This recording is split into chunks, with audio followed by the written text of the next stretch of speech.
with us today. I appreciate your willingness to have a chat with us about some of the really important issues facing our country. Without question, the Federal Reserve serves a critical role in the function of our government and the global economy. You have the ability to influence markets and directly impact the financial future of hundreds of millions of Americans.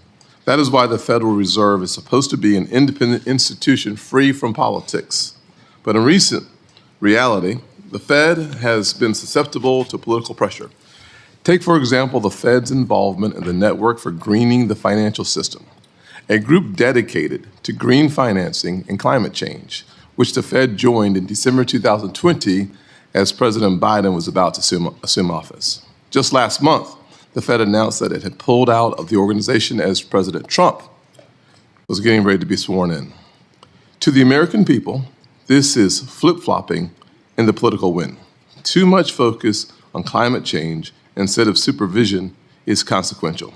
And in March, just 2 years ago, we saw the failure of Silicon Valley Bank. SVB marked the third largest bank failure in U.S. history and the largest since the 2008 financial crisis. And yet not a single federal regulator was held to account. In fact, the FDIC filed a lawsuit against bank executives which accused the SVB of egregious mismanagement. And I agree. How is it that no bank supervisor has faced any consequences?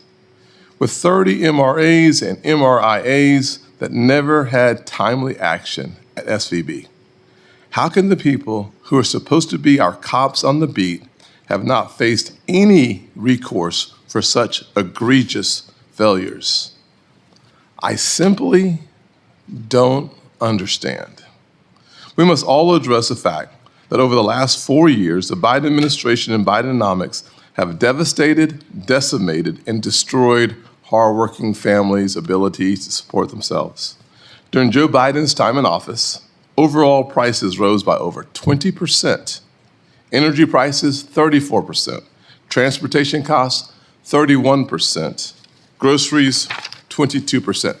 But that's not all. Thanks to Bidenomics, 2/3 of Americans have less than $1,000 in their savings accounts. But there is good news. Things are going to get better. During his first term, President Trump kept his promises to the American people. In the first 3 years of his presidency, President Trump built the most inclusive economy ever. 7 million jobs created, and 2/3 went to women, African Americans, and Hispanics.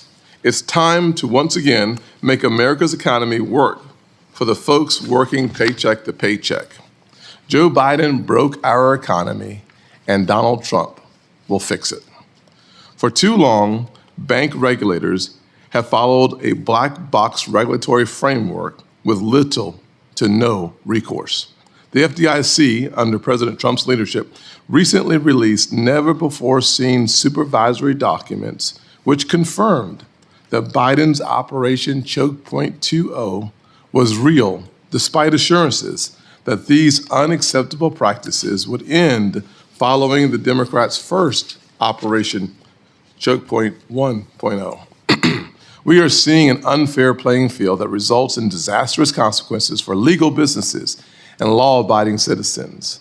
On one hand, if you were in the private sector and you do your job poorly, you would face consequences, reprimands, suspensions, or even being fired. But if you are within the walls of the federal government, such as a bank regulator, you will face no consequences for your actions, even if you pressure a bank to cut off services to digital asset firms, political figures, and conservative-aligned businesses and individuals. To me, that goes against the principles of fairness and market access. Over the last 2 years, as the ranking member of this committee, I have consistently argued that Basel III endgame proposal will raise costs and limit credit access for hardworking Americans. And while I'm glad this proposal was not finalized, the uncertainty surrounding Basel III forced banks to put capital on the sidelines limiting access to that capital for local small businesses across our country. Now, as chairman, I plan to work to rectify the issues of the Biden administration. Chairman Powell, I look forward to hearing from you on the Federal Reserve's future and the plans that you have for right-sizing the financial regulatory framework, specifically around Basel III. To create jobs here in America, we need to make sure there's capital and liquidity in the market. And we also want all Americans, even those growing up in poverty like I did, to know that they can access the capital necessary to start new businesses, grow existing businesses, buy a home, and pursue their American dream. Chairman, I look forward to your comments and your testimony. I will simply say that I believe that weaponizing an independent agency like the Fed for liberal positions, from debanking crypto, bank stress test, and the green financing scheme, is not calling balls and strikes as a fair referee. And I hope that we are getting ready to clean that slate, start afresh, and focus on a healthy economy. Ranking Member Warren. Thank you, Mr. Chairman. Chair Powell, it is no secret that you and I disagree on the need for strong bank regulation, on monetary policy, and on the Fed's stock trading scandals. We have sharp differences, but I believe you are a principled public servant who cares about this country. We are at an unprecedented moment. Our financial systems are facing huge risks from the economic chaos of President Trump and his co-president, Elon Musk. From on-again, off-again tariffs to on-again, off-again layoffs for tens of thousands of government workers, to on-again, off-again cuts in domestic grain purchases, to on-again, off-again support for medical research. Now, co-president Musk and his OMB director have frozen all work at the Consumer Financial Protection Bureau. There are now 0 cops overseeing the $18 trillion consumer lending market. 0 cops. Investigations into illegal foreclosures and auto repossessions canceled. Exams of giant credit card issuers to weed out unlawful junk fees canceled. Probes of illegal debt collection practices canceled. Rules to save people billions of dollars canceled. If Musk and his OMB director succeed in killing the CFPB, it's like putting a sign on every checking account, every credit card, every mortgage application, and every car loan. Cops have been fired. Let the scams begin. That is not all. Musk and his Doge crew are also rooting through the Treasury's most important payment systems, the financial plumbing that ensures that billions of payments go through, from Social Security checks to grants for community health centers. No one has verified how they got this access or what they are doing with it. No one has checked whether Americans' financial data has been copied or sold for the personal profit of Mr. Musk. Instead, we've had a series of misleading and conflicting statements by Treasury Secretary Bessent. After receiving public blowback, it appears that Secretary Bessent is now trying to throw the Federal Reserve under the bus. Secretary Bessent claims that Doge can't meddle with the Treasury's payment systems because ultimately the Fed is in control. Now, I'm not sure whether Secretary Bessent doesn't understand how the system works or if he's just trying to shift the blame to you. But I know he is wrong. The Fed simply executes the transactions that Treasury instructs. If Elon and his hackers, for example, initiate instructions to choke off payments to their enemies, or if they issue instructions to shut down payment for teachers' aides for kids with special needs, the Fed may have no way of knowing that the instructions were manipulated, and the Fed may have no legal method to override them. Chair Powell, the next 18 months may define your legacy and the country's trust in the Fed as an institution. I expect that you will work with Democrats and Republicans in Congress if Doge's next move is to try to commandeer the Fed's payment system. I also expect that you will not join the conspiracy to shutter the CFPB.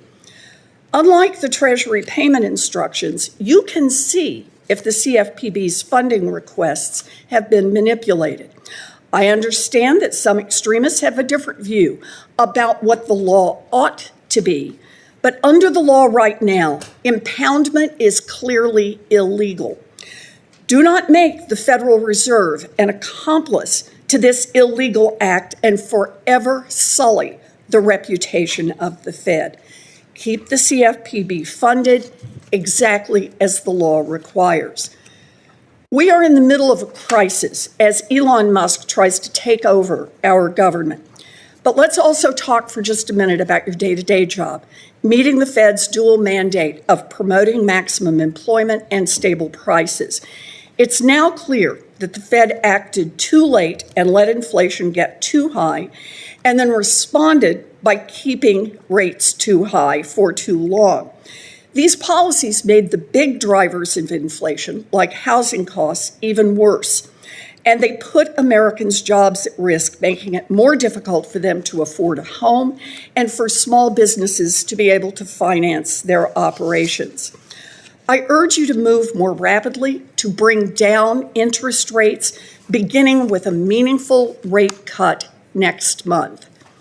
You have proven you can move quickly when it is politically expedient. After President Trump was elected, within the space of just a few weeks, you scrubbed seemingly all mention of diversity and inclusion from the Fed's website. You withdrew from an international central bank group that shares information on climate-related risks to the financial system. You instituted a hiring freeze that will limit the number of cops on the Wall Street beat, and you announced plans to gut big bank stress tests. I can see the immediate political appeal of your strategy, but ultimately it will fail. You will lose good people.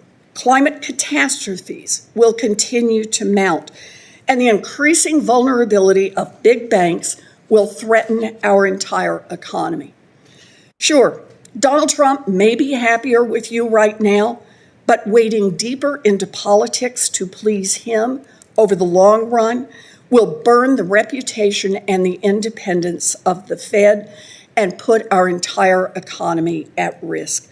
I urge you, don't fall into these traps. Thank you, Mr. Chairman. Yes, ma'am. Today we'll hear from Chair of the Federal Reserve, Jerome Powell, on the Semiannual Monetary Policy Report to Congress. Chair Powell, thank you for your testimony today, and you are now recognized.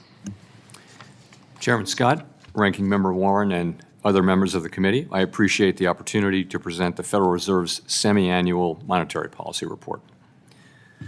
The Federal Reserve remains squarely focused on achieving our dual mandate goals of maximum employment and stable prices for the benefit of the American people.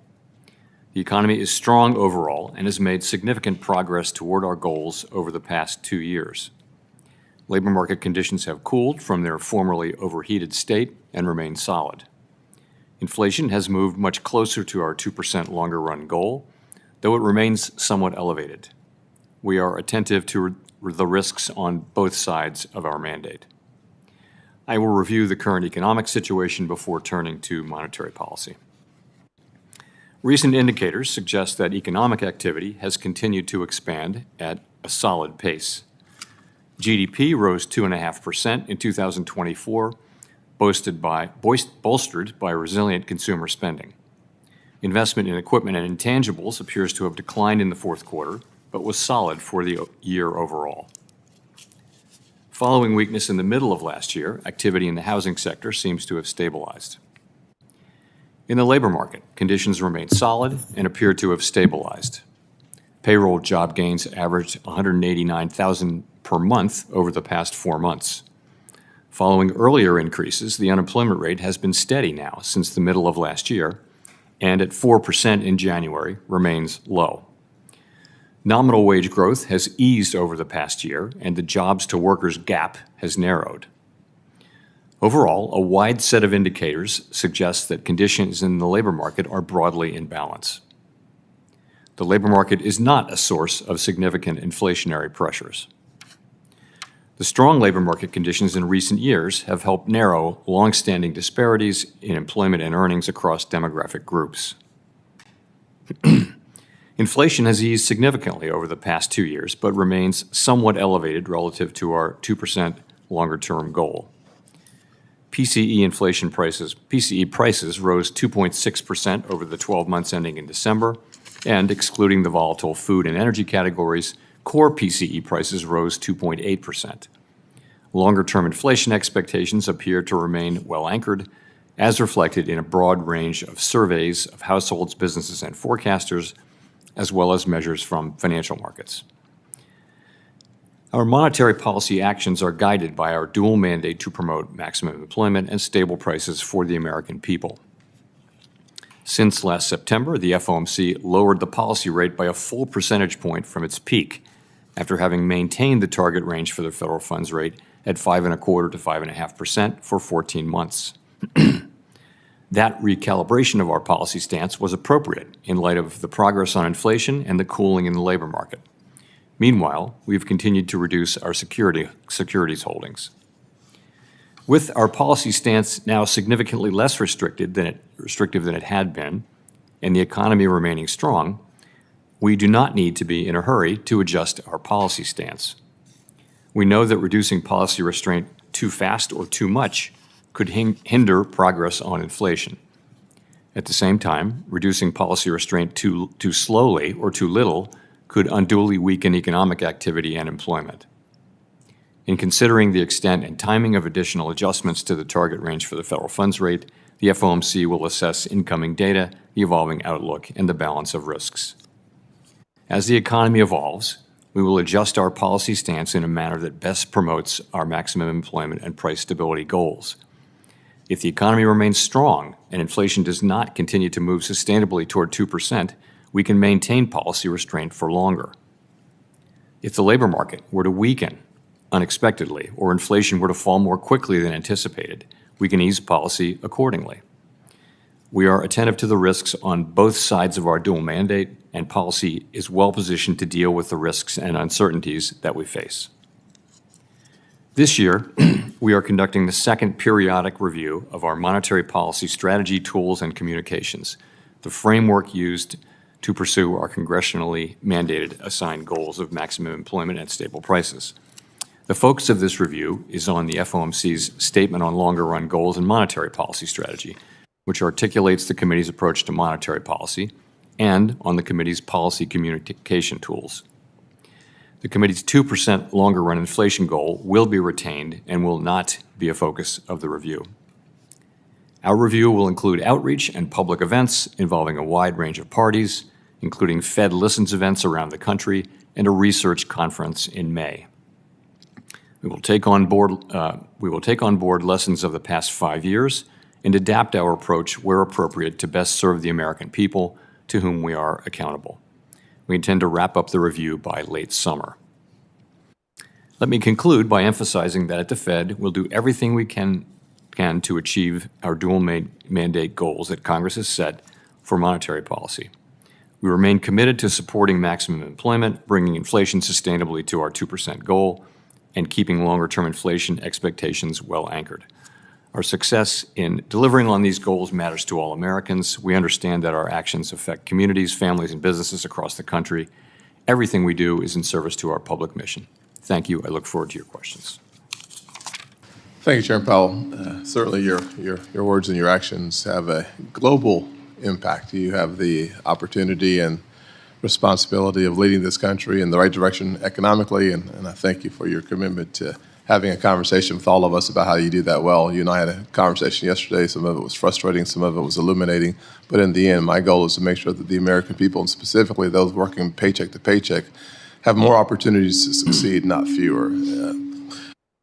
You have said that the Fed is not against innovation, and banks are perfectly able to serve crypto customers as long as they understand and can manage the risks.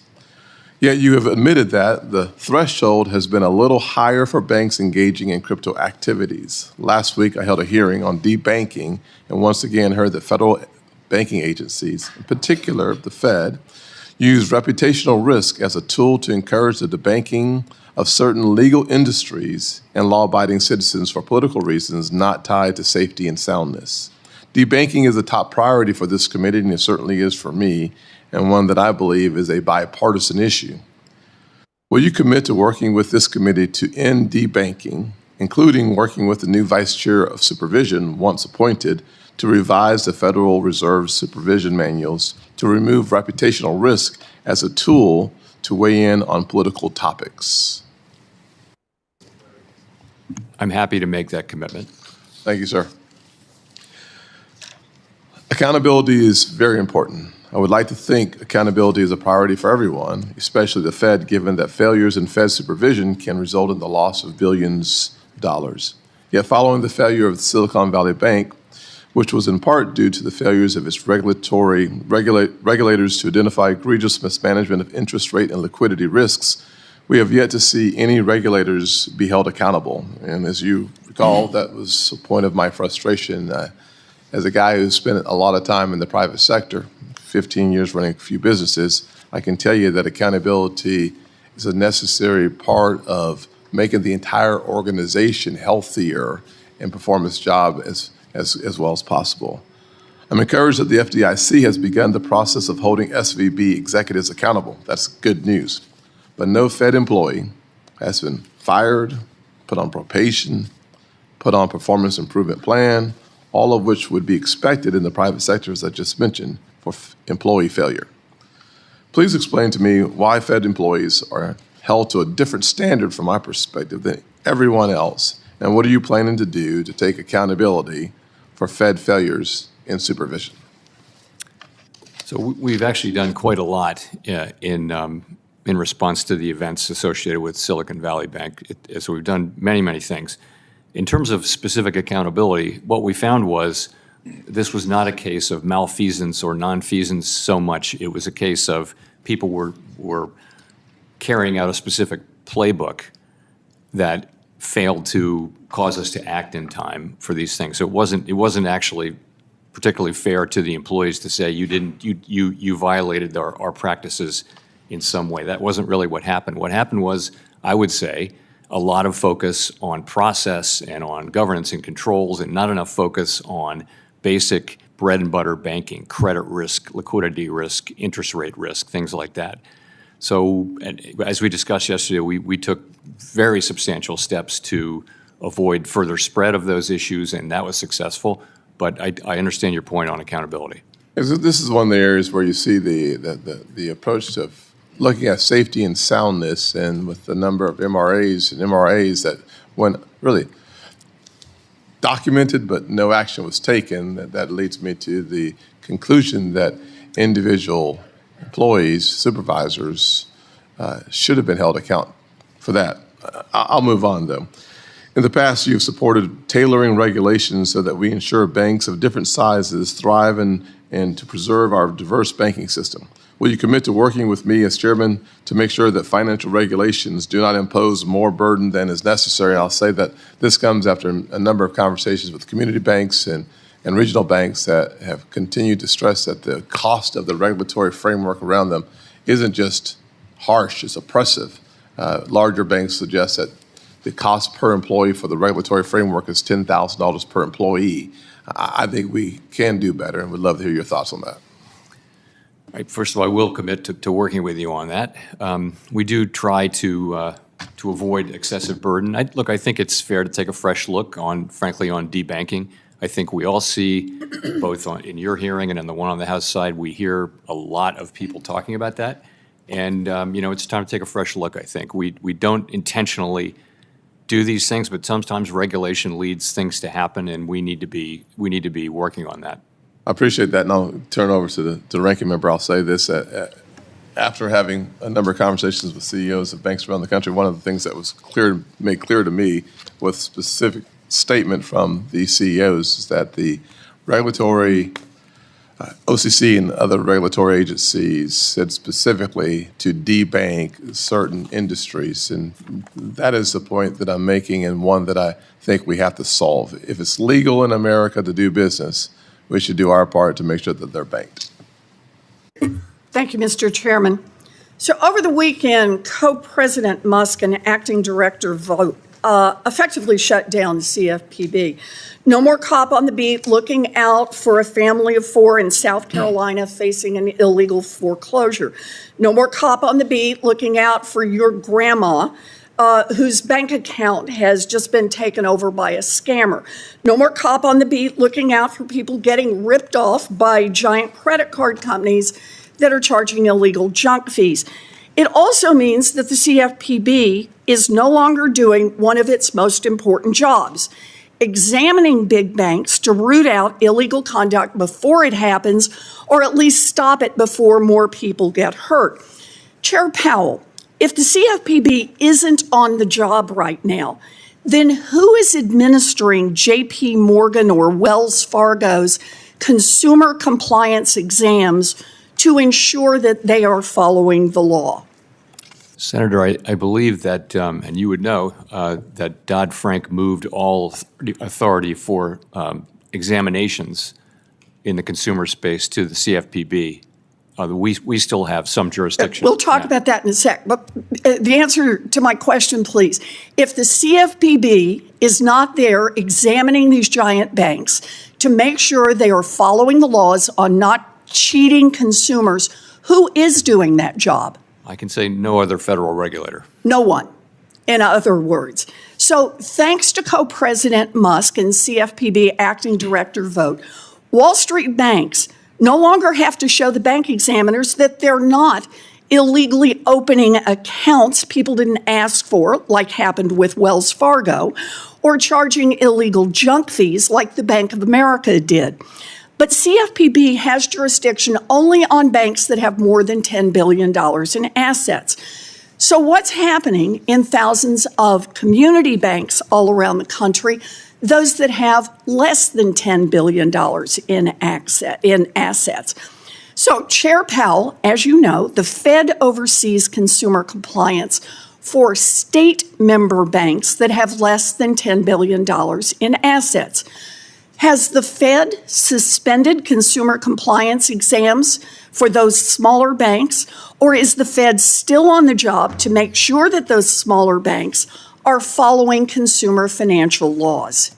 Still on the job, business as usual. All right. By forcing the CFPB not to do its job, President Trump, Elon Musk, and the author of Project 2025, Russ Vought, are giving Wall Street banks an unlimited get-out-of-jail-free card so they can cheat working families, even while community banks continue to play by the rules. You know, for any Americans who have money deposited at JP Morgan or Wells Fargo or any other of the giant banks, they should now know that there is no one on the job to make sure that those banks are not scamming you. Only the smaller banks now have a cop on the beat to make sure that they aren't cheating consumers. You know, if I have my money in one of those giant banks, I might think about going to a smaller bank where the protection, at least right now, is a whole lot better.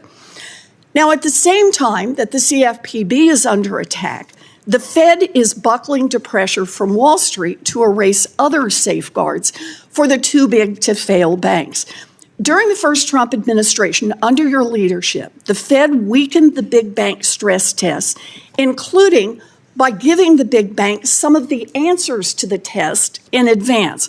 I called you out on it, but you promised right here in this committee that you would not give those banks the whole answer key. I'm going to quote you back. You said, complete knowledge of the models could lead to a model monoculture in which all firms have similar internal stress testing models, which could increase the correlation of risk in the system and miss key idiosyncratic risks faced by the firms.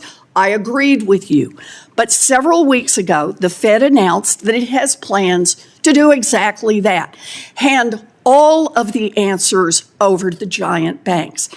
Chair Powell, why is the Fed about to propose a rule that directly contradicts your own testimony and, in your own words, would render the stress tests toothless? Senator, in essence, because the ground has shifted very substantially in administrative law, and we actually want the stress test to remain resilient to that, and so we're making changes to accomplish that. Well, the changes are changes you've identified earlier as making those tests toothless.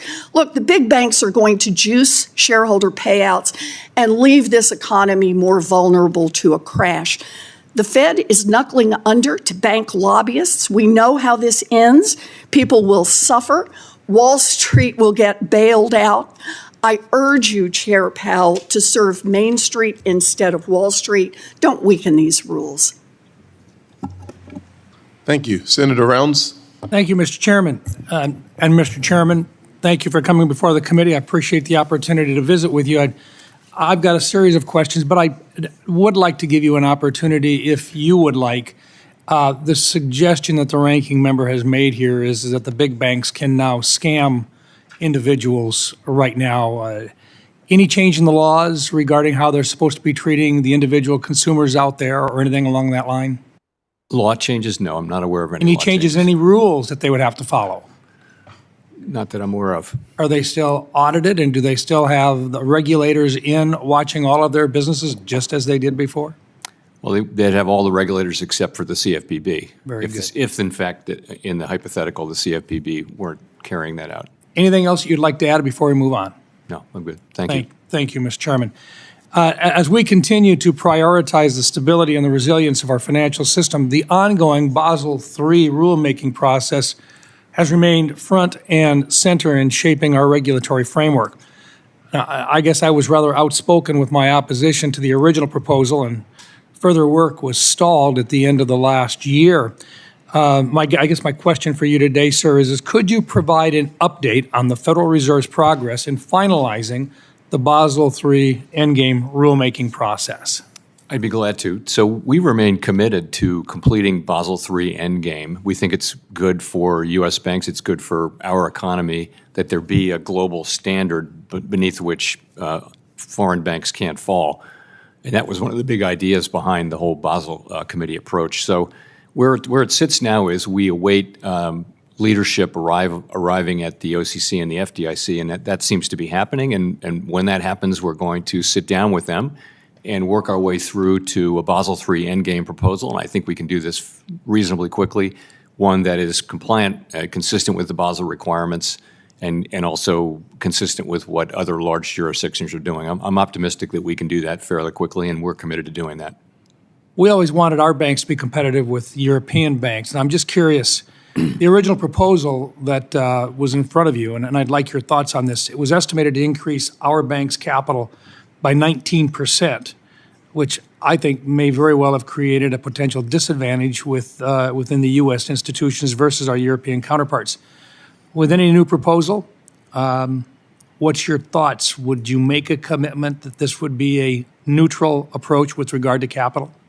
The main commitment I'll make is we'll work together with new leadership at the other banking agencies to do something. But that's certainly, you know, I've said many times in this committee that I think that the level of capital in the largest banks is about right, and so it'll shake out somewhere in that area. I would guess. Our expectation would be, and the markets would expect that it would be neutral with regard to capital. In that range, but I want to defer to our new colleagues and get their views as well. But that's a good starting place. Okay, thank you. The Federal Reserve's partnership with the U.S. Treasury plays a central role in supporting our nation's payment infrastructure, which processes a vast range of daily transactions, from federal benefit disbursements to debt obligations. Could you outline the Federal Reserve's role in supporting and managing the Treasury's payment systems, including how the Fed works to keep these systems secure, efficient, and capable of handling the government's high volume of daily transactions? So it's a complicated set of arrangements, and I'll try to summarize quickly. Effectively, Congress authorized spending, and then the agencies carry out those spending orders. And when the way they do that is they send an order to pay a payee, a recipient, to the Treasury Department. Upstream, before it gets to the Fed, all of these decisions are made about, is this an appropriate order? Is this payee on the note don't pay list, and all those things. Once all of that is set, it comes to the Fed, and by that I mean 4 or so of the reserve banks, and we actually make the payment. We take the money out of the Treasury General account and we make the payment. We make no judgments whatsoever. Those are all made upstream from us, and we are, in fact, the fiscal agent of the Treasury. Confirm for me today, is the system safe today? I believe it is, and I will tell you, we are very strongly committed to the integrity, efficacy, resilience, and all those things of this system. And people do depend on this in a big way, and we're committed to that. One last question for you, sir. The failure of Silicon Valley Bank, and the chairman brought this up. I'm just curious, recognizing a lot of banks out there looked at this, it cost the other banks in the system a lot of money to pick up the costs involved in the losses. Nobody's been fired. But you did indicate that it was a failure in the playbook. Has the playbook been revised, or can we expect that it will be revised? In a lot of ways, it's been revised, yes. I can go into some details. I mean, one thing that didn't happen was, for example, the supervisors didn't follow through aggressively enough on things that they'd said. If they'd done that could well have been enough to stop it. But a lot of it was just not focusing enough directly on what was a very large amount of interest rate risk, a large portfolio of long-term securities matched up with an unstable funding base. And somehow people wrote about that, and not the Fed, but others wrote publicly about this, but somehow we don't expect bank runs outside of a crisis in this country, and that's what that was. It was a bank run, and bank runs are incredibly damaging. I think everyone learned a lot from that and is determined to do better. Thank you, Mr. Chairman. I think this is one that I think, as you appropriately pointed out, I think this is an area where a lot more questions are out there yet, and I think if it's the playbook that was the problem, I think perhaps a discussion about how that playbook has been revised would be appropriate in the future. Thank you, Mr. Chairman. Thank you. Senator Cortez Masto. Chairman Powell, thank you, and thank you always for the conversations in between these hearings as well. Let me focus on a couple of things of concern, and you touched on a little bit of this, and I think this is important to clarify. There was a change in the law when the CFPB was created. The CFPB examines the banks and enforces the law, whereas the Fed only supervises those banks. Is that correct? Or how would you determine that relationship? With the CFPB? So Dodd-Frank took a lot of the consumer compliance jurisdiction away from the other banking agencies and gave it to a newly created agency, the CFPB. We retained a residual amount of that, as we just discussed, which was banks under $10 billion in assets. But the CFPB essentially took all of that when Dodd-Frank came into being. So as it was created, when you two were working together, the Federal Reserve collaborated with the Consumer Bureau when supervising those large banks, correct? Yes, we still retain supervision over all the holding companies and also of Fed member banks. And let me ask you this then, does the Federal Reserve enforce consumer protection laws now for things like money transmitters? Not for money. That would be the consumer protection. That would be CFPB. Yes. Okay. That's and right. so when we're talking about collaborating with the CFPB for financial technology firms, what would the Fed Reserve now do that if the CFPB, if the hypothetical is the CFPB no longer exists, what would be the Fed's role right now with respect to technology firms? We don't have jurisdiction over, we have jurisdiction over banks and some financial market utilities. So let me ask you this, because I know there's a number of Nevadans who file consumer reports of concerns about fraud and predators with the CFPB. The Fed Reserve doesn't receive those reports, correct? No, I don't believe so. And you have no role when it comes to consumer protection like the CFPB does, correct? Unless you're a Fed member bank that has $10 billion or less in assets, then we have jurisdiction. Right. On a So there consumer. is a gap. If the hypothetical is true, and what we're hearing that the CFPB is being shut down, there is a gap, what we're hearing in enforcement out there, and particularly when it comes to consumer protection. Is that, would you say that's true? Yes, for all banks that we don't Yeah. supervise. And I think that's the concern we're all having right now, is this concern of when we're looking to streamline government. And listen, I'll be the first to tell you, there's a lot of bloat. We need to streamline it. We need to address regulations and overreach. But there's a strategic way to do it, and not this burn down the house that is going to harm people across the country, including in my state, those Nevadans that are looking for some sort of enforcement around consumer protection law. So that's what you're hearing from many of us on our side of the aisle here. Can I just very briefly add that we do have some residual enforcement authorities, but what we don't have is examination authority, and for the banks that the CFPB supervises. Thank you. Let me ask you this, and we talked about this over the phone, and I understand it may be difficult to answer this, but the Federal Reserve Board members have been clear that future interest rate cuts are unlikely to happen despite the strong economy, but there are folks in my home that are in my state that are waiting to buy a home, and we know that's still an issue. The high prices right now for home affordability, you add the interest rates to it, it is a problem. So do you think it's most likely that interest rates will remain above 6% for this year, or can you even address that? So overall, the economy is strong, growing 2.5% last year. The labor market is also very solid. Unemployment at 4%, quite a low level. Inflation last year was 2.6% for the year. So we're in a pretty good place with this economy. We want to make more progress on inflation, and we think our policy rate is in a good place, and we don't see any reason to be in a hurry to reduce it further. As it relates to housing, so it's true that mortgage rates have remained high, but that's not so directly related to the Fed's rate. It's really related more to long-term bond rates, particularly the Treasury, the 10-year Treasury, 30-year Treasury, for example. And those are high for reasons not particularly closely related to Fed policy. They may remain high. I think, once we lower rates and kind of rates return to a lower level, mortgage rates will come down. I don't know when that'll happen. And even when it does happen, we're still going to have a housing shortage in many places.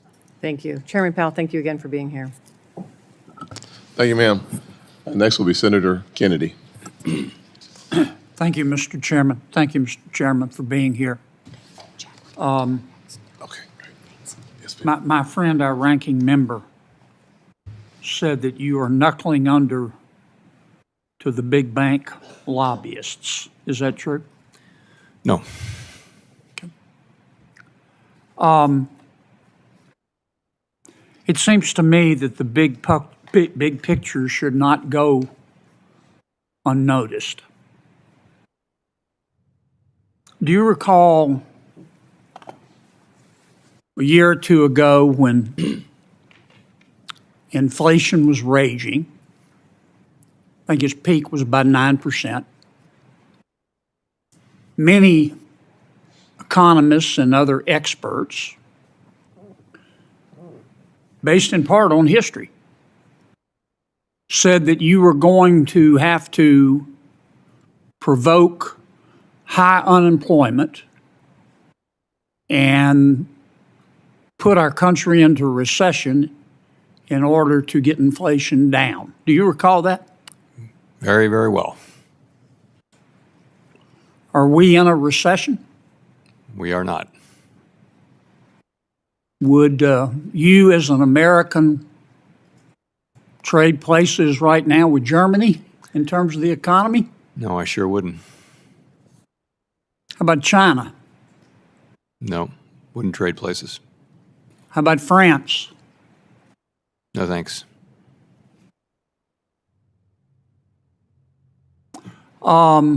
Things aren't perfect. Inflation's obviously still sticky, and long rates are too high, which I want to talk about in a second. But the fact is, knock on wood, we have experienced a soft landing, haven't we? Not for me to say, really. I'll let others Well, make have we that experienced a hard landing? No, we sure Are haven't. we in a recession? No, we're not. I call that a soft landing. And it seems to me that you and some of the ladies and gentlemen who are your colleagues at the Federal Reserve behind you deserve some credit for that. Thank you.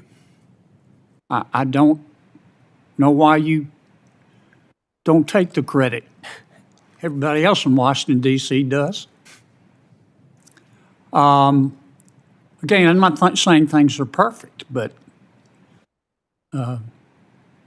I never imagined that our landing could be this soft, albeit not perfect. And I wanted to thank you and your colleagues for that effort. You sure didn't get any help from Congress and our president on the fiscal side. I don't expect you to comment on that.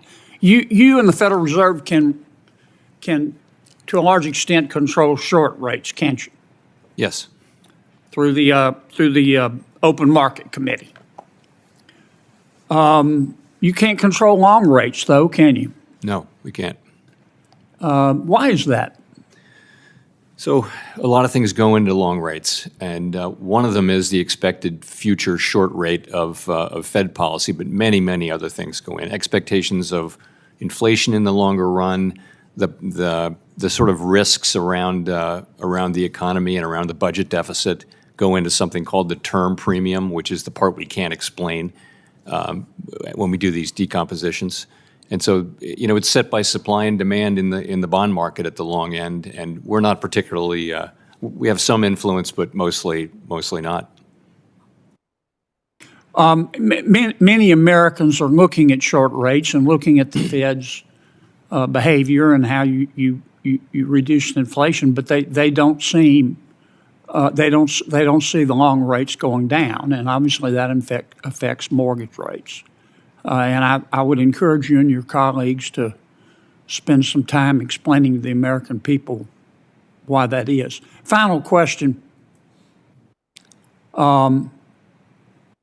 If you went home tonight and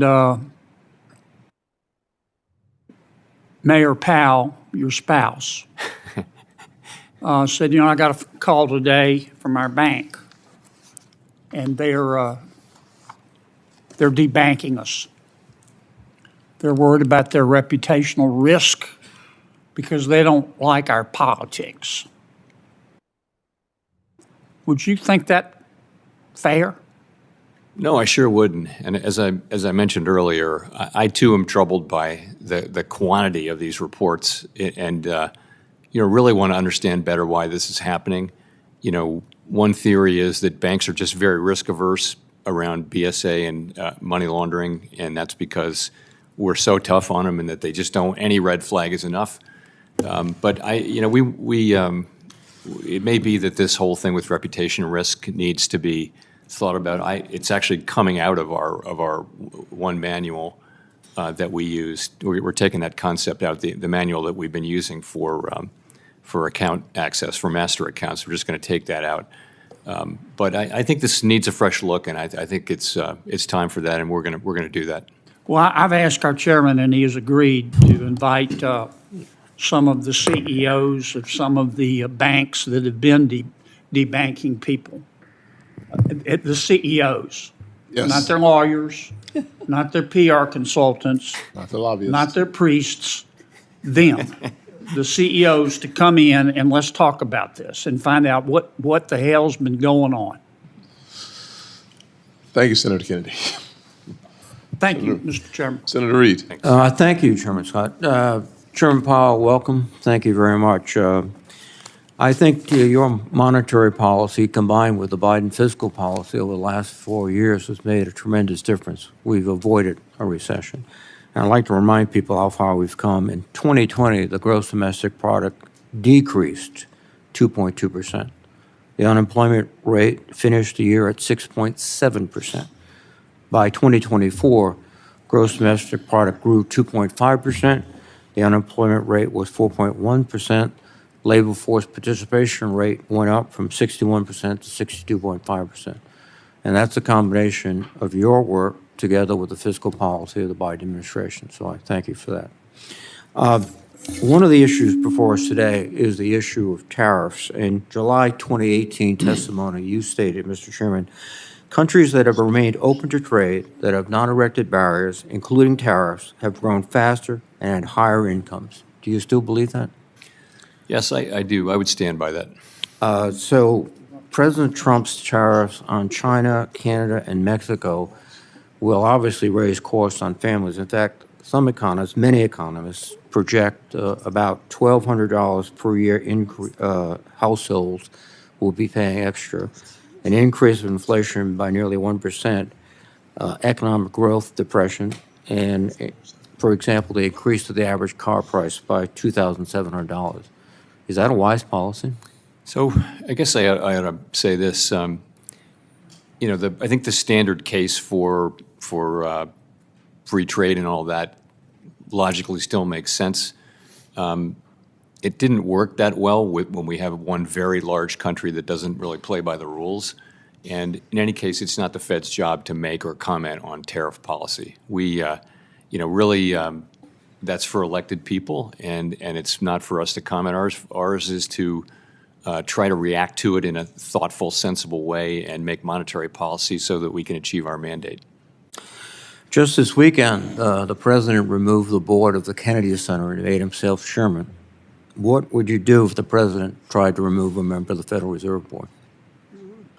Well, it's pretty clearly not allowed under the law. Thank you. We've communicated back and forth about synthetic risk transfer as a potential danger to the banking system. And could you give us some insights on how we can improve financial stability by regulating these transactions more appropriately? So what we've been doing for some time now is looking at them on a case-by-case basis. And if they really do transfer risk successfully, then that's okay. I mean, it's a good thing if a bank wants to transfer risk off its balance sheet in a way that it gets compensated for and all that.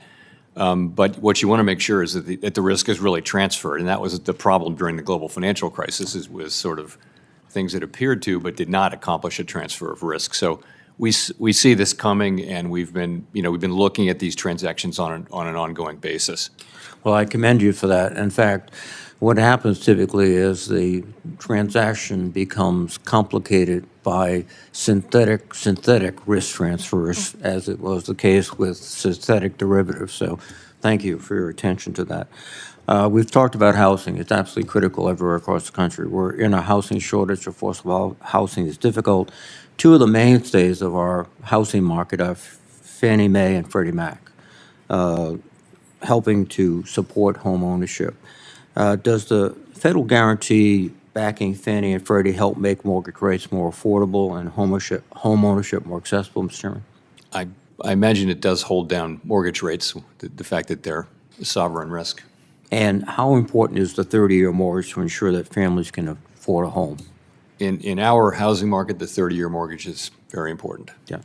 And I have heard some discussions about eliminating Fannie Mae and Freddie Mac, which would be detrimental, I presume, to the housing market. That's really a question for you. I mean, putting them back in the private, putting housing finance back in the private sector has some appeal over the longer run, but I leave that with you. Thank you, Mr. Chairman, very much. Appreciate it. Thank you. Senator Ricketts.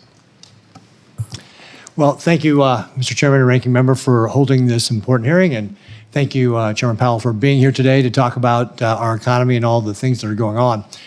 I want to address, again, something that the Ranking Member started talking off about, which was characterizing the CFPB as being the cop on the beat here.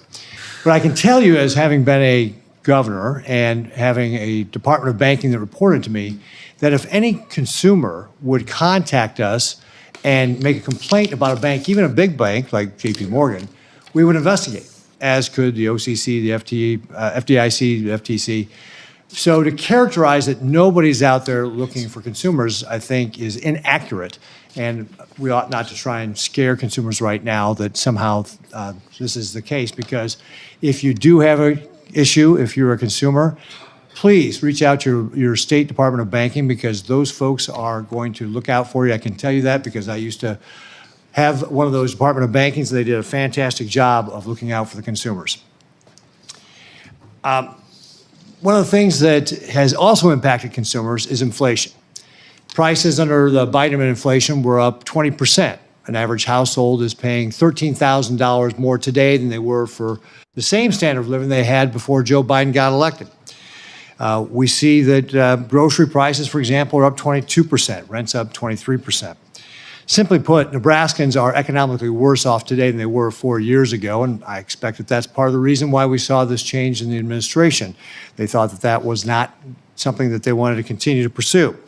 They didn't want the same policies being followed. We have to end the reckless federal spending, rein in inflation, and be responsible about how we make decisions to be able to grow the economy. One of those areas that I'm concerned about is the expansion of the Fed balance sheet. The Fed's balance sheet before, at the end of 2019, so before the pandemic, was about $4.1 trillion. By May of 2020, the Fed expanded that to $7 trillion, and by 2022, the Fed's balance sheet hit an all-time record of $8.9 trillion. Inflation peaked at 9.1% that year, a high we had not seen since 1981. Now, I'm encouraged by the actions the Fed has taken with quantitative tightening to shrink the balance sheet down to $6.85 trillion, but $6.85 trillion is still too high. And one of my concerns with this, Chairman, is that that's kind of one of your tools to be able to guard against a downturn in the economy or some sort of shock. You obviously used it during the pandemic. Looking ahead long term, will the Fed Reserve continue to this course of unwinding the balance sheet? Yes, so what we said is that we intend to slow and then stop the decline when reserve balances are somewhat above the level that we judge consistent with so-called ample reserves. The most recent data and the feel of the markets is definitely that reserves are still abundant. They're about the level they were at when runoff started, because the runoff has really happened out of the overnight repo facility, reverse repo. So yes, it's an ongoing thing, and we're not yet where we're headed. So what kind of pace can we expect? And I know that obviously there's going to be a lot of factors like what happens to the economy over the course of next year. But if things were going to go along the way they are today, you've already said the economy's doing well. Inflation's a little higher than we want it to be at 2.6%, but unemployment's at 4%. If these conditions, and I think you used the word stable quite a bit, if these conditions were to remain stable throughout the course of the year, would you have a range that you could give us of where the balance sheet might be if we were talking again here in January 2026? We basically we're going to be looking at reserve conditions in reserve markets, and trying to stop a little bit above what we consider ample. And we think we're meaningfully above that now. We can't put a number on it because you can't directly know the demand for reserves other than by observing behavior in the market and then putting a little bit of a buffer on it. So I can't give you an exact number, but for now it's ongoing, and we have a ways to go. What kind of conditions would have to happen for you to start going back to quantitative easing? So to quantitative easing. That's a tool we tend to use when we're at the effective lower bound and we can't cut interest rates anymore. So nothing like what you're seeing in the current day. It's a different test for stopping quantitative tightening, but we would use QE going forward only in a situation where rates are at zero, and we're a long way from zero now. So that you think that, again, just generally speaking then, if things were to remain stable, you'll continue to unwind the balance sheet, you'll continue the quantitative tightening. Can't give me a range on this? Is that what I hear you saying? That's right. That's right. Okay, great. Well, I encourage you to keep doing that because, again, I think that's important to be able to make sure that you've got powder for the next issue that we may face. So thank you very much, Mr. Chairman. Appreciate you being here. Senator Warner. Thank you, Mr. Chairman. Chairman Powell, good to see you. One of the things we've talked about in the past, and I've got 2 or 3 issues I want to get through fairly quickly, is that that while our regulatory framework should always promote financial innovation, that innovation can't come at the expense of things like anti-money laundering, consumer protection, financial stability. I continue to worry in many of these hearings where we keep seeing this regulatory creep outside the boundaries of traditional financial regulation. I think if we were starting a system from scratch, few of us would design it this way. But it is one of the reasons why I'm looking forward to working with Chair Scott and my colleague, Senator Lummis, on a framework at looking at stablecoins in particular within the regulatory perimeter. I know my friend Bill Haggerty just introduced a bill in this area. I'm looking at trying to make sure we get those guardrails put in place, and how it touches the Fed is something that's terribly important to me. I know you and I have talked in the past about the notional idea of same activity, same regulation in the non-bank sector. If you'd like to wax briefly on this question around stablecoins and how we think about them in the same point of, if they are similar to other activities, should they not have the same regulatory structure? So we definitely support these efforts to create a regulatory framework around stablecoins. Stablecoins may have a big future with consumers and businesses. We can't know that now, but it is important for the development of stablecoins in a safe and sound manner, and a manner that protects consumers and savers and all, that there be a regulatory framework. So we see these bills, and we're in contact as we were in the last Congress, and trying to add our technical thoughts and how to do this. And we think it's a very constructive exercise. Well, we do think, you have a lot of expertise in this session, and there are people people come with lots of opinions on everything in crypto, from over the top to the other end of the spectrum. And I'm going to need to rely on your expertise as well as we try to work through some framework for stablecoins. I know there are a lot of earlier questions on CFPB. I think the record is pretty darn good. It's returned $20 billion to consumers. Matter of fact, the last time we had the previous chair here, Chair Rohit, Ms. Chopra, we were talking about $55 million to Virginians. I do have to mention this more for my colleagues. Tim Kaine and I did a teletown hall last night. Lots of things happening in Virginia. Normally, we would get maybe 3,000, 5,000, 6,000 folks on a teletown hall. We had 60,000 last night. I have not seen anything like that in my time up on here on the Hill, and a huge amount of concern about what the Doge boys are doing, whether our information is safe, whether privacy is protected. I had one lady say, in light of what was happening at CFPB, and while there's not a direct connection, she's saying, is her deposits at her bank safe? We tried to give her a assurance, but I said, you know what, ma'am, I'm going to be talking to the chairman of the Federal Reserve tomorrow. And with this diminution or shuttering, at least at the time being, of the CFPB, can I tell, I believe her name was Mary, can I tell Mary from Virginia that her bank account is safe? I think bank accounts overall across the economy are safe, yes. We've still got deposit insurance at the FDIC, and the banking system is well capitalized and safe. Well, again, I think the concern was being raised was that the diminution of consumer protections lent her concerns about whether that dollar being safe. Last thing I want to recognize is that there's been reports in the media about the thinness in the Treasury markets, the number of additional bonding that we're going to have to do, particularly with so many of these unpaid tax cuts. Matter of fact, one of the things that was really striking to me was that yesterday the president mentioned how he was, quote, examining Treasury debt payments for possible fraud, and suggested that our debt might not be as high as possible. We all understand the full faith and credit of the United States is based upon a reputation. If this president were to suddenly say, I'm wiping off X amount of debt because I don't believe we owe it, what kind of effect would that have on both stability of the dollar and the overstability of our economy? It will probably not surprise you that I will defer to you on that question.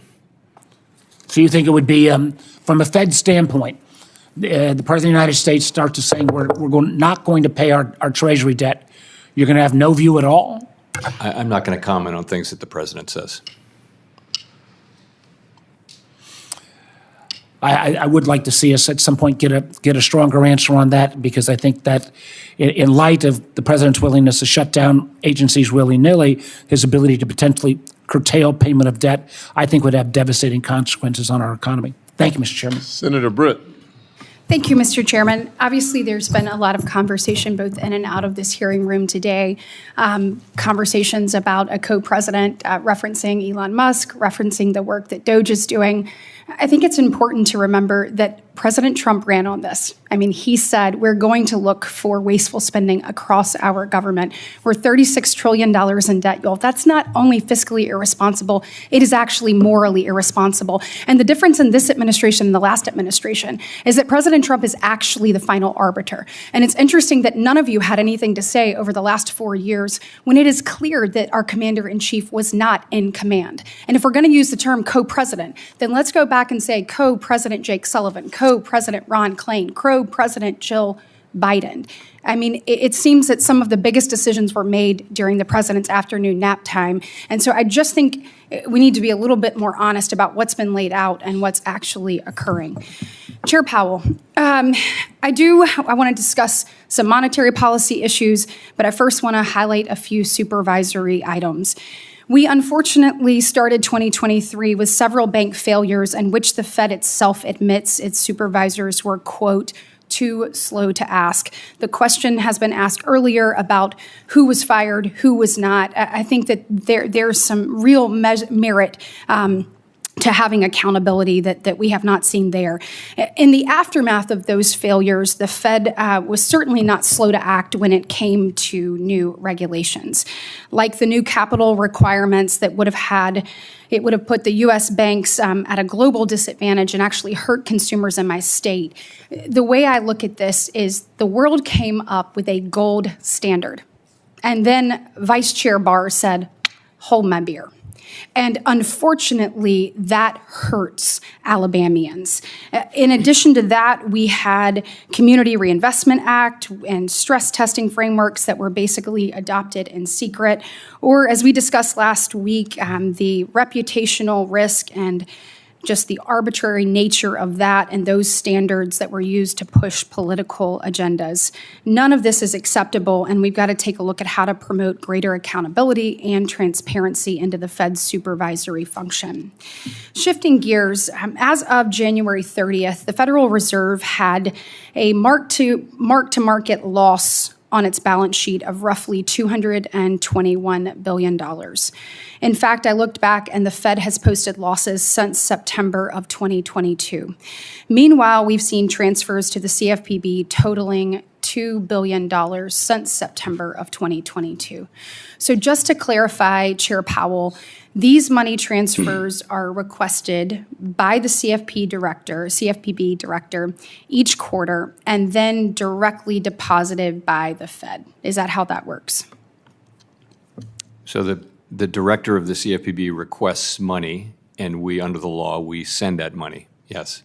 So, in fact, but Dodd-Frank actually prohibits the Fed from actually reviewing or amending those requests. That is correct. And so it gives full discretion to the CFPB director. Up to, I think, 12% of our, there's a ceiling on that, but that's correct. So just to level set, how many times, has the CFPB funding request been denied by the Fed? We don't have the authority Zero. to deny it under the law. Zero, right? Zero, yeah. Yeah, that's what I thought. And by the way, I'd like to applaud the current administration and acting director vote for inserting some accountability back into the agency by pausing these quarterly just blank checks. On that, I know there's been a lot of conversation around the Bureau over the last few days, but I do want to focus on those last couple of years, particularly the $2 billion the CFPB received from September 2022 up to the last receipt on January 2nd, 2025. Congress specified in statute that the Fed shall fund the CFPB through the combined earnings of the Federal Reserve System. However, as I mentioned, the Fed has no current earnings. It has a balance sheet of negative $200 billion. So instead of the recent audit statement saying the Fed is funding the CFPB through assessments on its reserve banks, Mr. Chair, there are only 2 statutes that authorize the Fed to make reserve bank assessments, and neither permit the CFPB to fund transfers. So what authority exactly did the Federal Reserve have to assess the reserve banks in this manner over the last 2 years? I just wanted kind of a fact-finding. We looked at that question very carefully, and it's very clear on the law and the legislative history that we're still required to make those payments to do so. Appreciate it. Thank you. Senator Van Hollen. Thank you, Mr. Chairman. I would point out that candidate Trump did not run on implementing Project 2025. In fact, when he was asked on the campaign trail about Project 2025, he said, I don't know anything about that. Who are those people? And yet he early on and quickly installed a key architect of Project 2025, Russ Vought, as the head of the Office of Management and Budget, which we know is the command and control center for the budget overseeing all federal agencies. And that's what Elon Musk is doing now. He's implementing Project 2025, the same Project 2025 that candidate Trump said he knew nothing about. And he said that because he knew it was unpopular. He knew it would be unpopular to take the financial cop off the beat. And I want to start by talking about what's happening over at CFPB, the Consumer Financial Protection Bureau, because that is the cop on the beat to go after fraudsters and scammers who cheat Americans out of their hard-earned money. And they have returned billions of dollars to our constituents, to the consumers who have been victims of these scams. And in doing so, they've earned some powerful enemies who want to shut them down. And Elon Musk is doing that dirty work on behalf of those fraudsters. And there's something especially twisted about the richest man in the world shutting down an agency that helps victims of scammers and fraudsters recover just a little bit of their hard-earned money. And I find it especially interesting that the new self-declared head of the CFPB, Russell Vought, told employees not to come into the office and essentially to stop work. Here's what he wrote, and I'm quoting, "Employees should not come into the office," unquote, and stand down from performing any work task, unquote. So this is an interesting situation. Federal employees continue to get paid, but the Trump administration tells them to stop doing their work. That apparently is what the Trump administration thinks is a good deal for the American taxpayer, to pay employees to not to do their job. So, Mr. Chairman, I have a simple question for you. Is that a practice that you pursue at the Fed, to pay your employees but tell them not to come to work? Have you done that? No. That wouldn't be very efficient, would it? No. No, it wouldn't. And yet, that's what the so-called Doge boys, efficiency boys, are doing. In addition to that, they're rummaging through the private, very personal, sensitive information of Americans at the Department of Treasury. So it seems to me that the Trump administration and Elon Musk are focused on everything except what Donald Trump said he was going to focus on during the campaign, which was to bring prices down. And when you look at the price of eggs these days, I noticed that Waffle House just instituted a new 50-cent per egg surcharge due to the nationwide rise in the cost of eggs. They said that's going to be a new surcharge, and other restaurants are following suit. You've seen that, right, Mr. Chairman? Yes. Yeah. And at the same time, the Trump administration has restricted federal agencies from providing the public with information about the bird flu, avian flu, which is part of the cost of egg increases. So what we're really facing here is an administration that campaigned on bringing down prices and is not doing that, did not campaign on Project 2025, and that's what they're doing. But when it comes to prices, Mr. Chairman, the president's also talking about significant increases in tariffs. Our Republican colleagues are also talking about passing a tax bill that gives weight disproportionately to the super wealthy and which will add trillions to the deficit by their own account. They're talking about playing around with the baseline. So my question to you is simple. All things being equal, do big increases in tariffs and increasing the deficit and debt put upward pressure on inflation? Isn't that simple math? You know, it really does remain to be seen what tariff policies will be implemented, and I just think it would be unwise to speculate when we really don't know. I mean, we see proposals, but it's so hard to say what's going to happen. And well, last time the Trump administration was in office, the Fed took actions because they were concerned about the impact of increasing tariffs. Isn't that the case? We wound up cutting rates in 2000 and I guess it was 19, right. But it really was because growth slowed and confidence was weak and the global economy was weakening. So the net effect of all that's what we look at. And it's really not just tariffs. It's tariffs, immigration, fiscal policy, and regulatory policy. And those will all go into a mix, and we'll try to make sense of it and do what's right for monetary policy. If you could just get back to me, I'm not on the question of increasing the deficit by trillions of dollars and what impact you believe that has on inflation and prices. Thank you, Mr. Chairman. Yes, sir. Senator Lummis. Thank you, Mr. Chairman, and thanks, Chairman Powell, for being with us today. I think you're aware of what direction my questions will take. They will be focused on the bank supervision function of the Fed.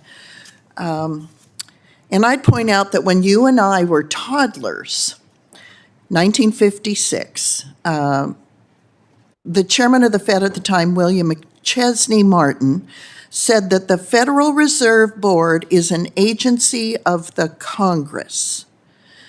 Ben Bernanke said something similar in 2013 when he told Janet Yellen that, quote, Congress is our boss. Do you agree with that statement? Yes, the way I always say it is that our supervision, our accountability runs through the legislative branch, not through the executive branch, as it does in many other forms of government. Thank you for that, because I wouldn't have guessed that that was going to be your response. The way that the Fed has behaved for the last 4 years in its relationship with the U.S. Congress is to thumb its nose at Congress. Your staff has repeatedly stymied information requests from this committee, notably made by myself, the chairman, the ranking member, Senator Tillis, former Senator Pat Toomey, and others. In my experience, the Fed is a black hole. It consumes information, but it never releases it. Your fellow governors have personally misled me on at least 2 occasions with respect to Wyoming and digital assets. And in recent federal court filings, former Senator Pat Toomey has accused your staff of lying to him while providing technical assistance on legislation that passed in the National Defense Authorization Act in 2022. Now, I have behind me a statement by the Fed's General Counsel, one of the staff that's sitting behind you today, who said, quote, the Fed generally resists legislative prescriptions. Now, to me, that's thumbing his nose at Congress, the very people that you and I just agreed you are responsible to and the people depend on. So this is why the American people think there's a deep state. This is why they think there are faceless bureaucrats making policy to hurt the very people of this country. Just look at the mess the Fed made of Silicon Valley Bank. And I contend that there is a lack of understanding that is deliberate on the part of the Fed with respect to digital asset policy.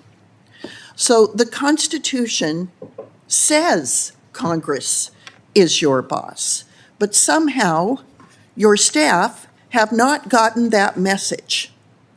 So, Chairman Powell, do you commit on behalf of yourself and the Federal Reserve staff to comply fully with all document demands issued by this committee in a timely manner? Sure. Will you instruct your staff to be complete in their responses and not to obstruct the oversight functions of this committee? You know, we always work with the committee to be responsive to your requests. Sometimes they're beyond our capacity to respond to, and we work with committee and with committee staff to do that, but we're always responsive to committee requests. And I'll look forward to engaging with you when you feel that our requests are outside of the scope of the oversight that we have over the Fed. Do you commit to disciplining or removing any staff that are found to have engaged in debanking activity furthering Operation Choke Point 2.0 or other misconduct? I can't make an open-ended commitment to remove anybody, but I will tell you that I am struck, and my colleagues and I are struck by the growing number of cases of what appears to be debanking, and we're determined to take a fresh look at that. In fact, I took the thing that you showed during the debanking hearing. When I saw that, we're now taking that out of the manual.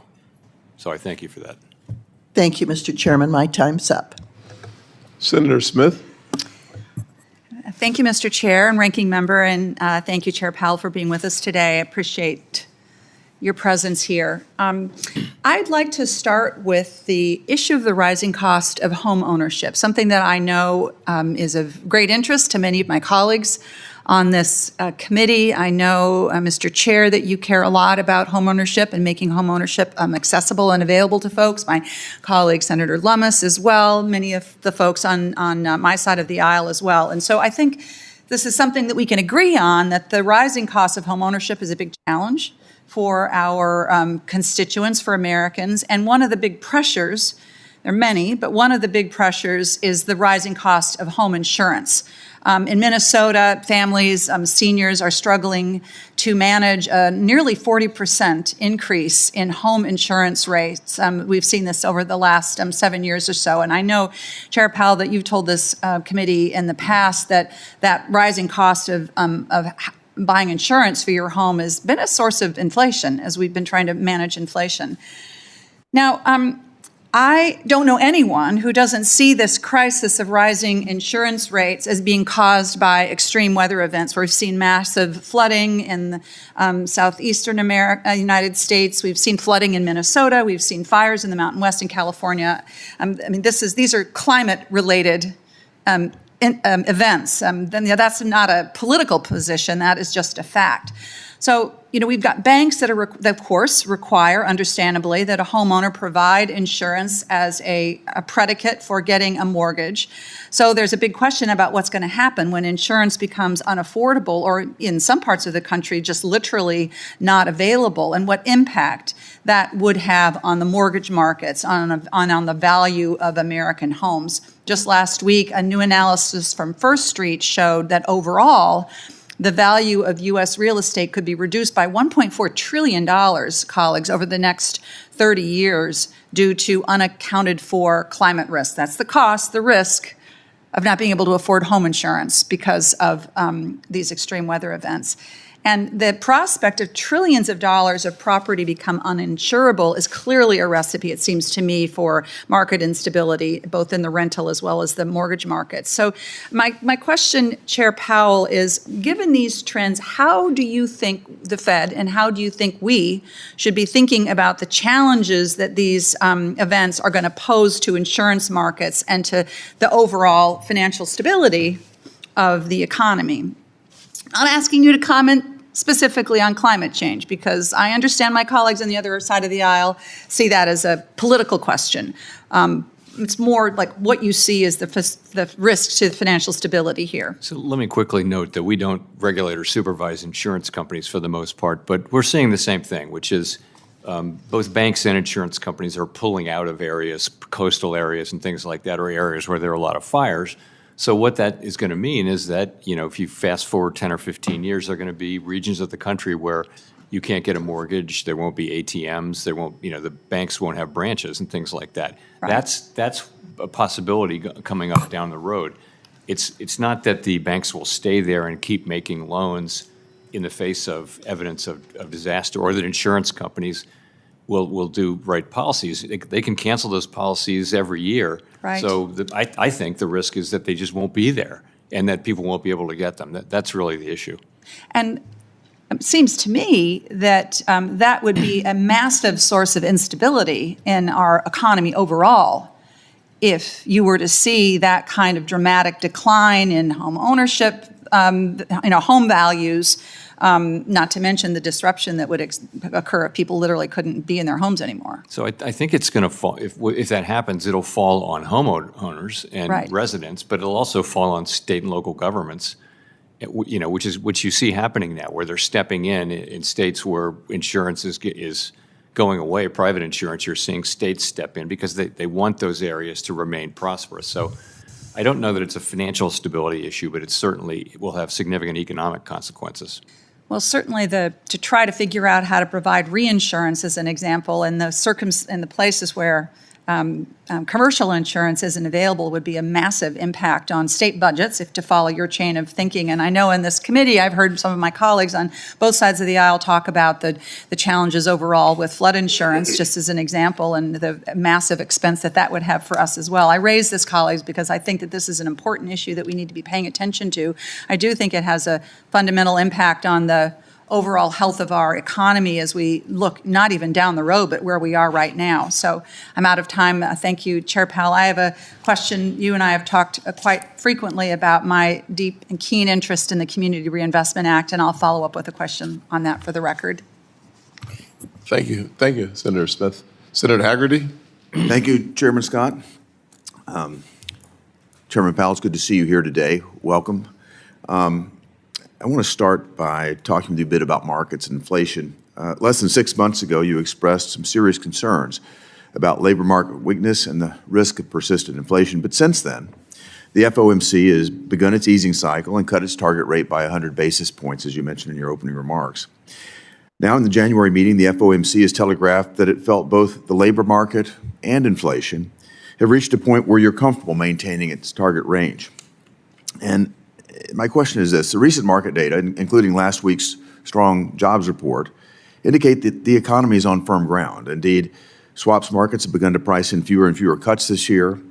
And I just wanted to talk broadly about these market conditions that you see. Do you see evidence of a higher neutral rate emerging at this point?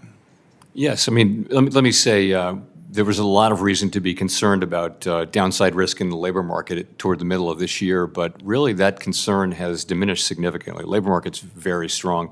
I think the evidence is, my own view, and there are many different views on this, but is that the neutral rate will have risen meaningfully. Very hard to be precise about it. From what it was clearly very, very low before the pandemic. Extraordinarily low, historically so. But yes, I think it's moved up, and many of my colleagues on the FOMC feel that way too. It certainly seems that way. I'd like to turn now to what seems to be a very popular topic right at this point, and that's the CFPB. In your response to Senator Britt's question earlier, you confirmed that when the CFPB submits quarterly funding requests, the Fed is not in a position to exercise any discretion over what the funds are used for. Is that correct? As long as it's compliant with the law. it just strikes me that the Fed is not in a position to hold the CFPB accountable for what it does or how it spends its money. Congress hasn't been allowed to hold the CFPB accountable for what it does or how it spends its money. It looks like no one has been able to hold the CFPB accountable at all. And now I hear, complaints coming from every corner, particularly from the other side, complaints about the excessive delegation of authority to a Republican CFPB director when this entity was intentionally created to be wholly unresponsive to elected officials. So I just find that quite rich.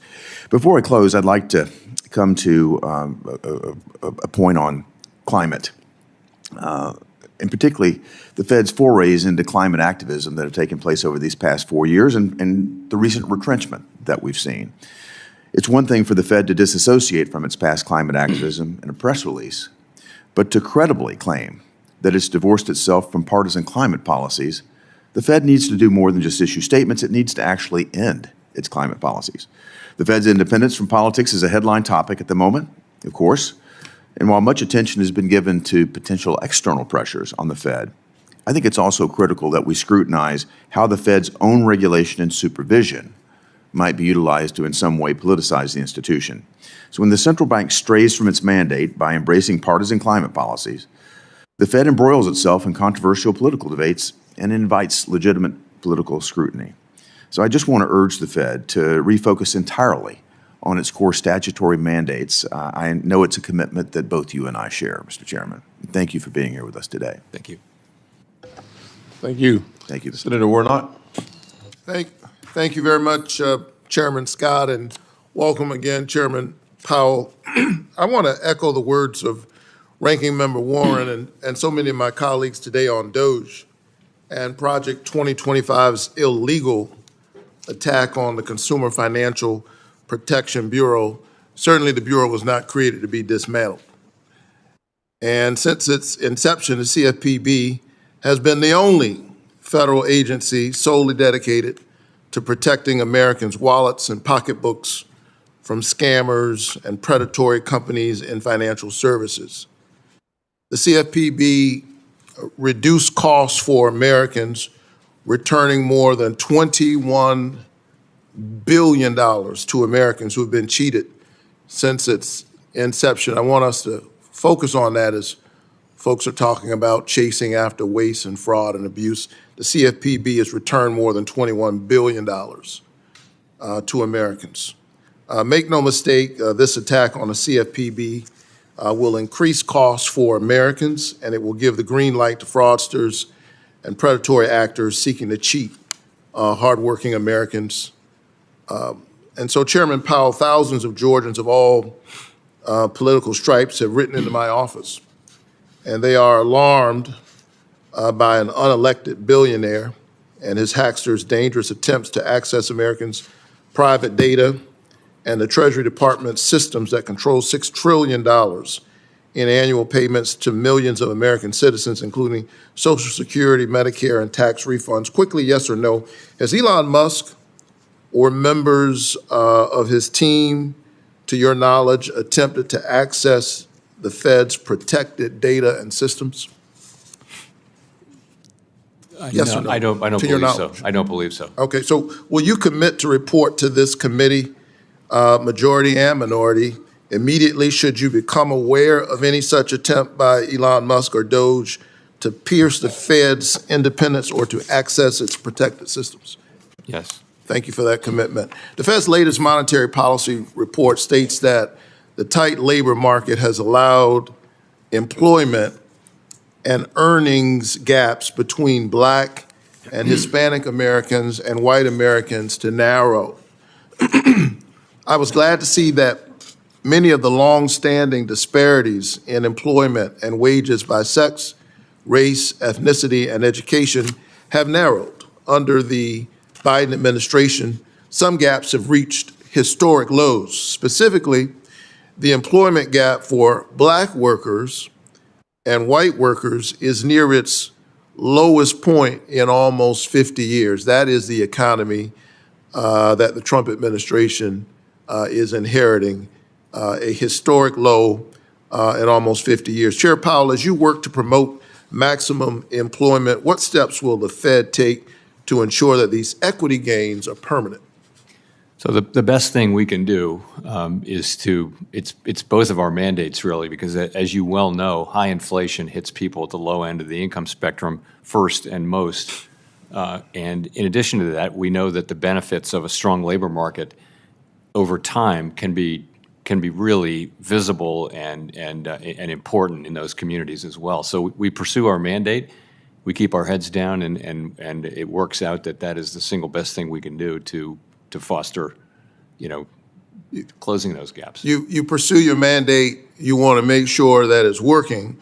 Would you agree that we still need good equity data to continue to narrow and close those gaps by race and gender?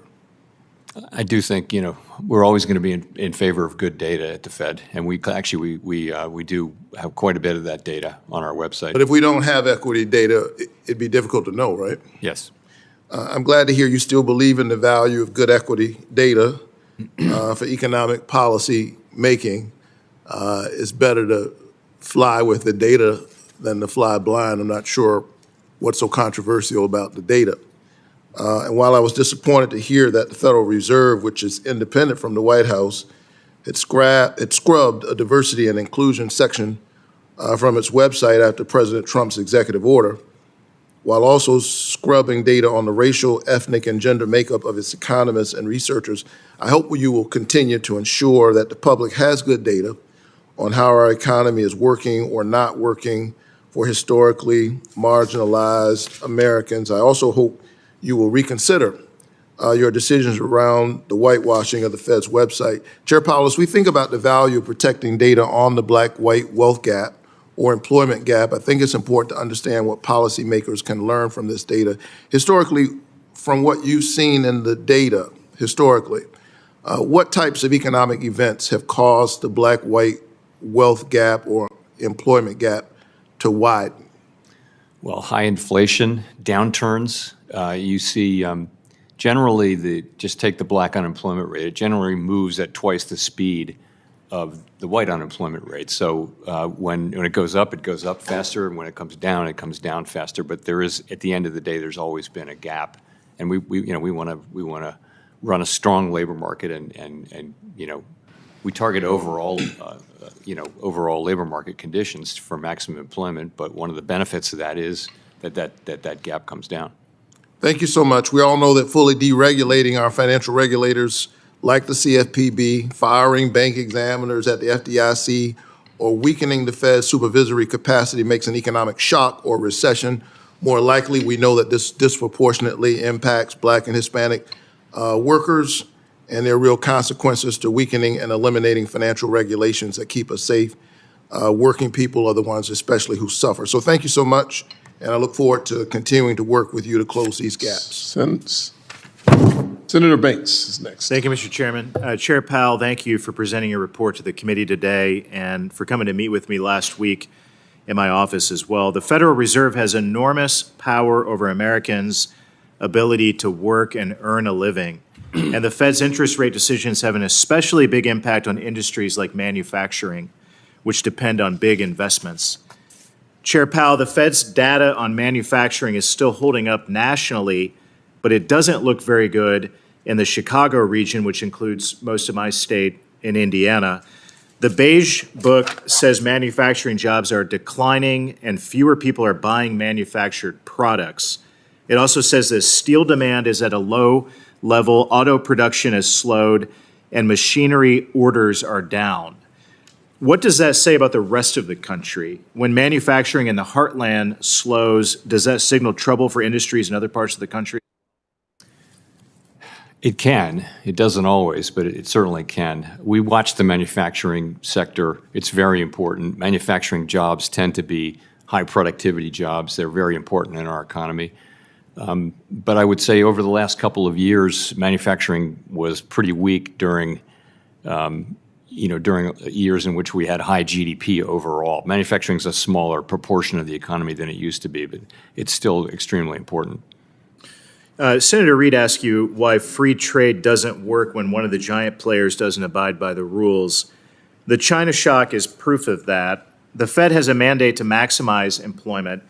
How do you account for the whole industry that is repeatedly suffocated by unfair competition? You know, we don't do trade policy. We're not responsible for it. We don't comment on those who do trade policy.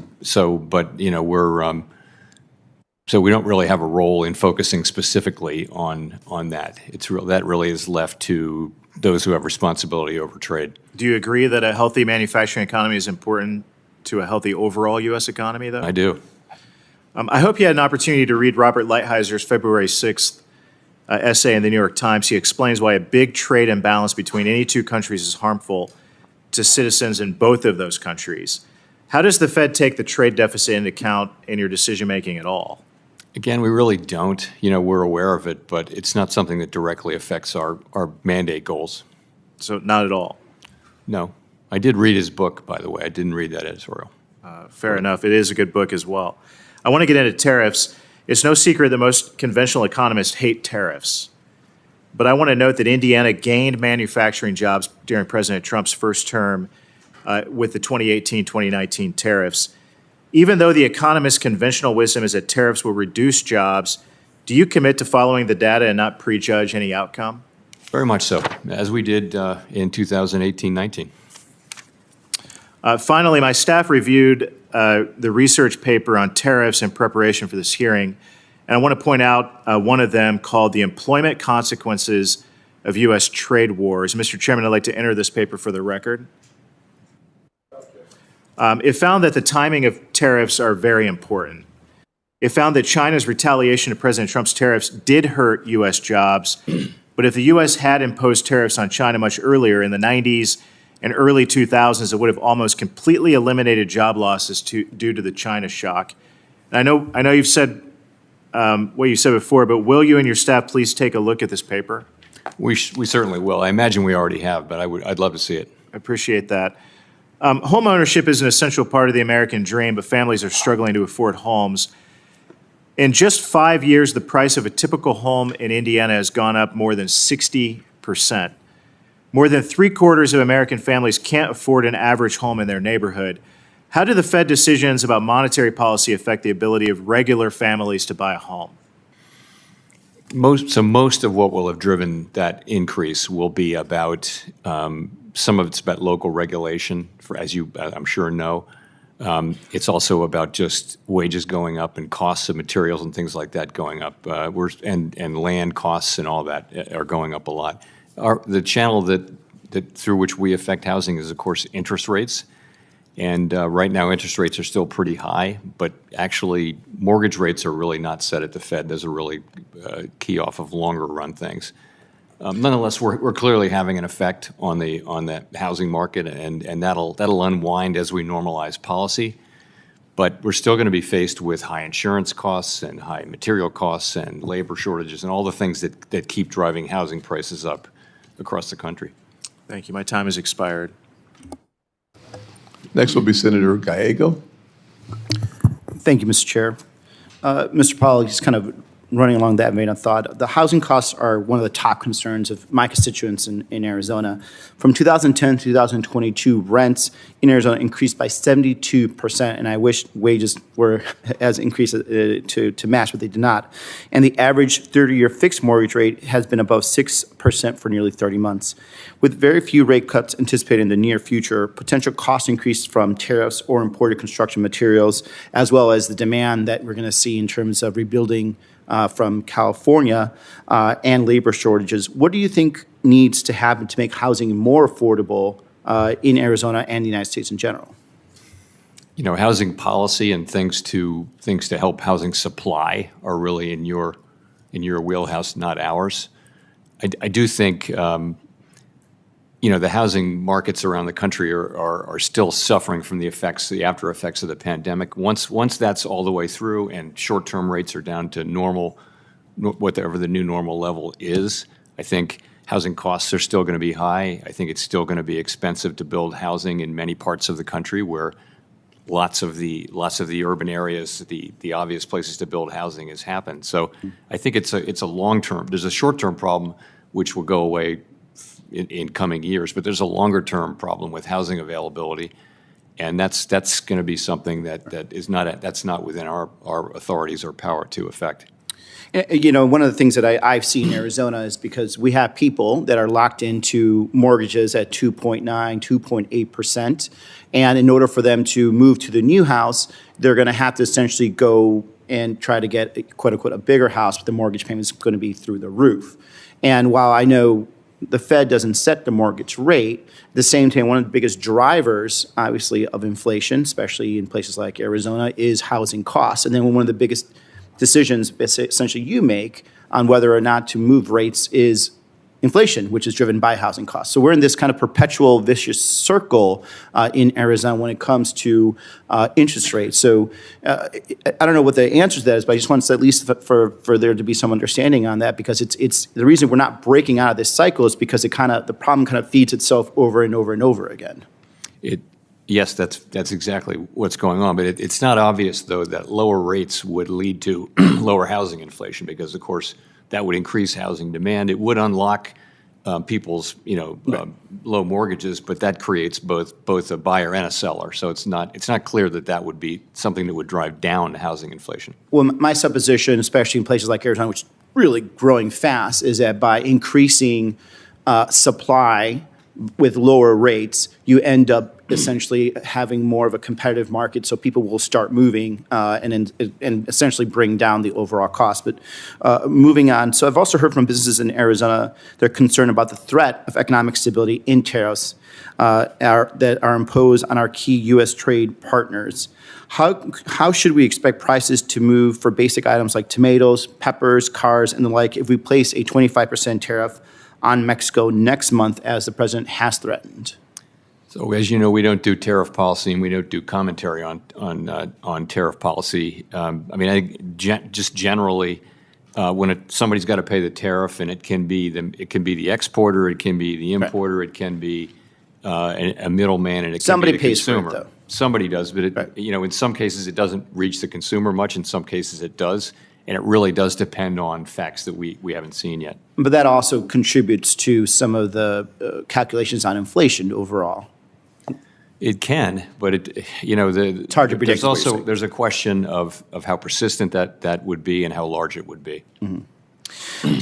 So, and of course, I understand you're not here to specifically comment on trade policy, but overall, is it your opinion, let's just say a base opinion, that high tariffs can lead to higher costs, which would then end up being seen in terms of your inflation calculation that helps you set the rates? So I'd say that's a possible outcome, which will depend very much on specific facts about what's being tariffed for how long, et cetera.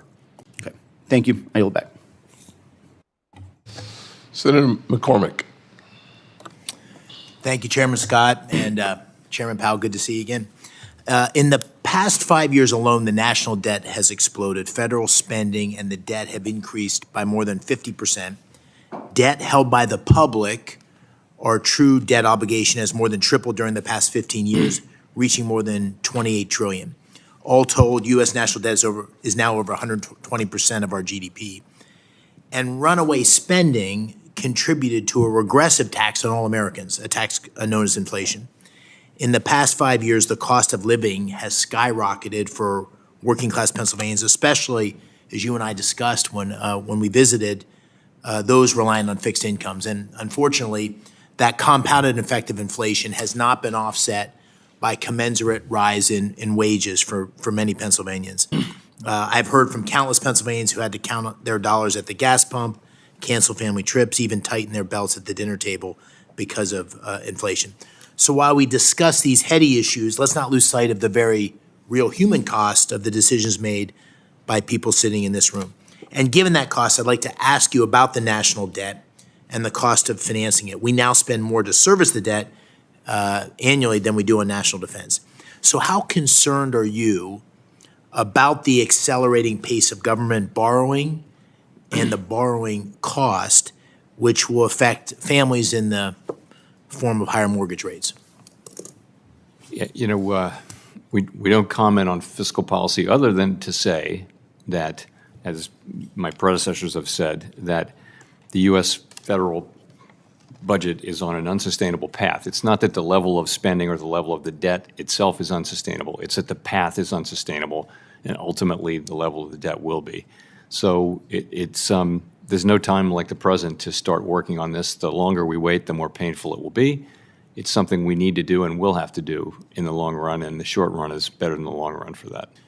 And just as a practical matter, how do you factor that into your policy thinking and decisions? We don't. You know, we're here to achieve maximum employment and price stability, and it's really up to Congress to deal with fiscal issues, and we leave that to you. Well, just as a more practical question, I think which falls clearly in your bailiwick, because of that national debt, it's caused the supply of U.S. Treasuries needed to finance the debt to skyrocket. And that's at the same time the Fed is shrinking its holdings of Treasury through quantitative tightening.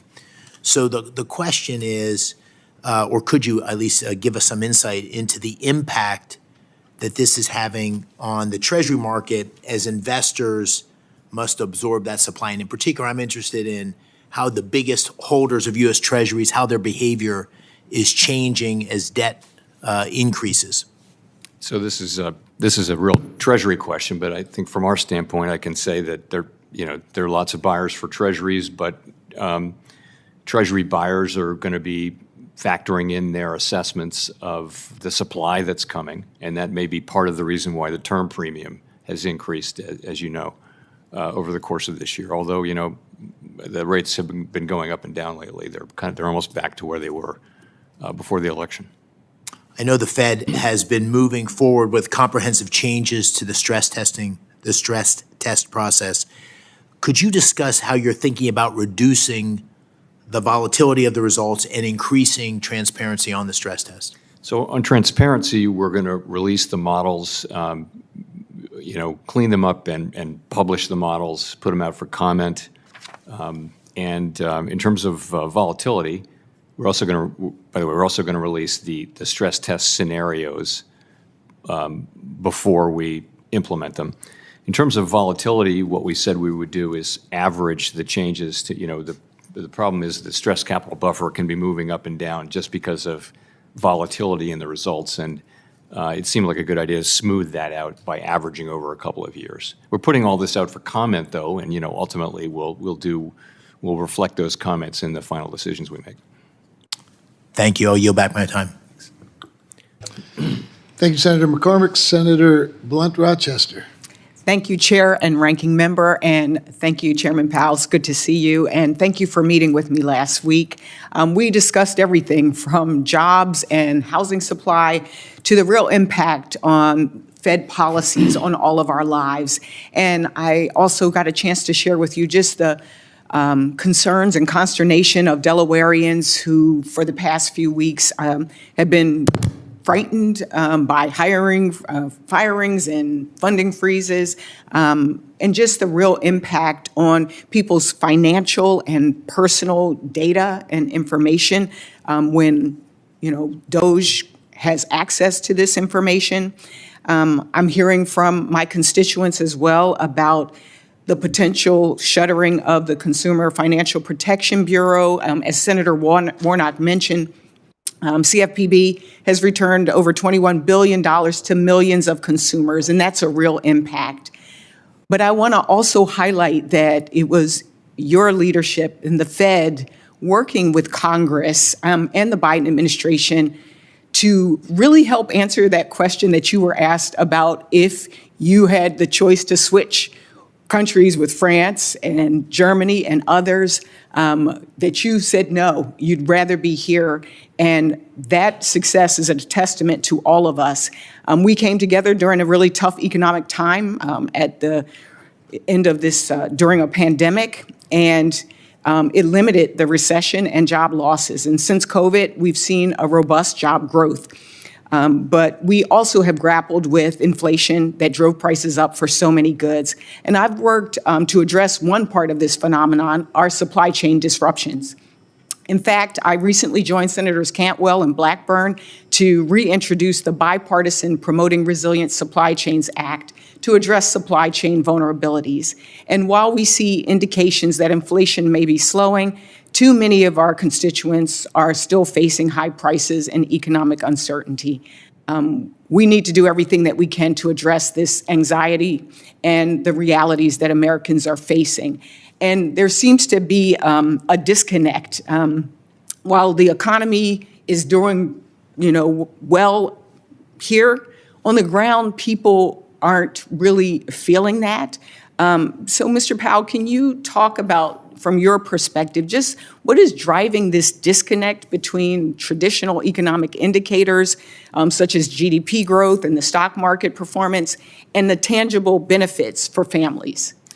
I'd be glad to. So it is clear that the overall aggregate numbers are just very, very good for the economy. 4% unemployment, inflation down to 2.6% last year, and the economy growing well in excess of 2%. These are good numbers. But what people are feeling is the results of several years of inflation, and particularly for people in the low and moderate income category, they're really feeling it. So if you look at the earnings releases and press conferences that they do, that companies like the dollar stores and things like that do, who deal a lot with low and moderate income people, they're all telling you that those consumers are feeling really strapped. So we do understand that, and we try to keep that in mind. Even though we acknowledge that the overall data are good, we see what people are feeling, and that's inflation. So it's just another reminder how much people hate inflation and how bad inflation is for people, high inflation, and it just furthers our resolve to get inflation back to 2% and keep it there. Thank you. One of the big areas that I focus on, you've heard many of us across the aisle talk about the housing crisis that we have in this country. And I know a few others have asked questions previous to me about this, but I would love to follow up afterwards with specifically what you think are the short-term and long-term things that we can do to really address the housing supply and affordability crisis. I have legislation that looks at things like reducing regulatory barriers, zoning reform, these things that we know we can, in partnership with local governments, make a significant difference. And so if I could, would love, again, to follow up with you, even cutting red tape, those kinds of things that we can do long-term and short-term. But I did want to mention one last thing in the 20 seconds that I have. The Fed listens, things that you do, activities that you do. Could you talk a little bit about that as well? Because working people, a lot of times people don't feel that they have a place in these kind of conversations. But can you talk about what the Fed does with Fed listens? So briefly, we did this as part of our review 5 years ago, and we do it on an ongoing basis now. And the idea is that we break out from the usual people that we talk to, which is a pretty diverse group, and try to deal directly with people who are experiencing the economy and our policies. And it's quite eye-opening to listen to people talk about it. We had one person at the Chicago conference 5 years ago who said the expansion, which was then 9 years old, is just reaching my community. And he talked for some minutes about how companies were going into prisons and finding people who weren't going to get out for a year or two and training them and stuff like that. You could hear a pin drop. It was very telling stuff. So I think we learned from all that. And so we'll keep doing it. Well, I will end by saying there's a famous quote, I think it's Martin Luther King, we may have come over on different ships, but we're all in the same boat now. We need to get it together. Thank you. I yield back. Thank you, Senator Blunt Rochester. Senator Marino. Chairman, thank you for being here. Thank you for taking the time on the phone the other day. Appreciate that very much. Just to ask you a broad general question. When you increase M2, the money supply, by 40% over a short period of time, is that going to drive inflation? It could. Well, as I think we discussed, monetary aggregates have not been a great predictor of really any other thing. But I think when there's a sharp increase like that in M2, then that could, that's something that might cause some inflation. Now, is that just to be clear for the people watching, that happened because of public policy in this institution here, correct? In other words, there wasn't a civilian-led effort to increase government spending outside of the elected leaders that chose to make those decisions. I think that was part of it. I think there were just a lot of causes in the inflation that we saw, but that, it's fiscal policy, it was monetary policy, it was just closing and reopening the economy, just generated a bunch of confusing signals and then a lot of inflation everywhere in the world, really, whether people did a lot of fiscal policy or not. So, but there were many factors, and that's, I would say, one of them. But just to be clear, it wasn't the citizens of the country making those decisions.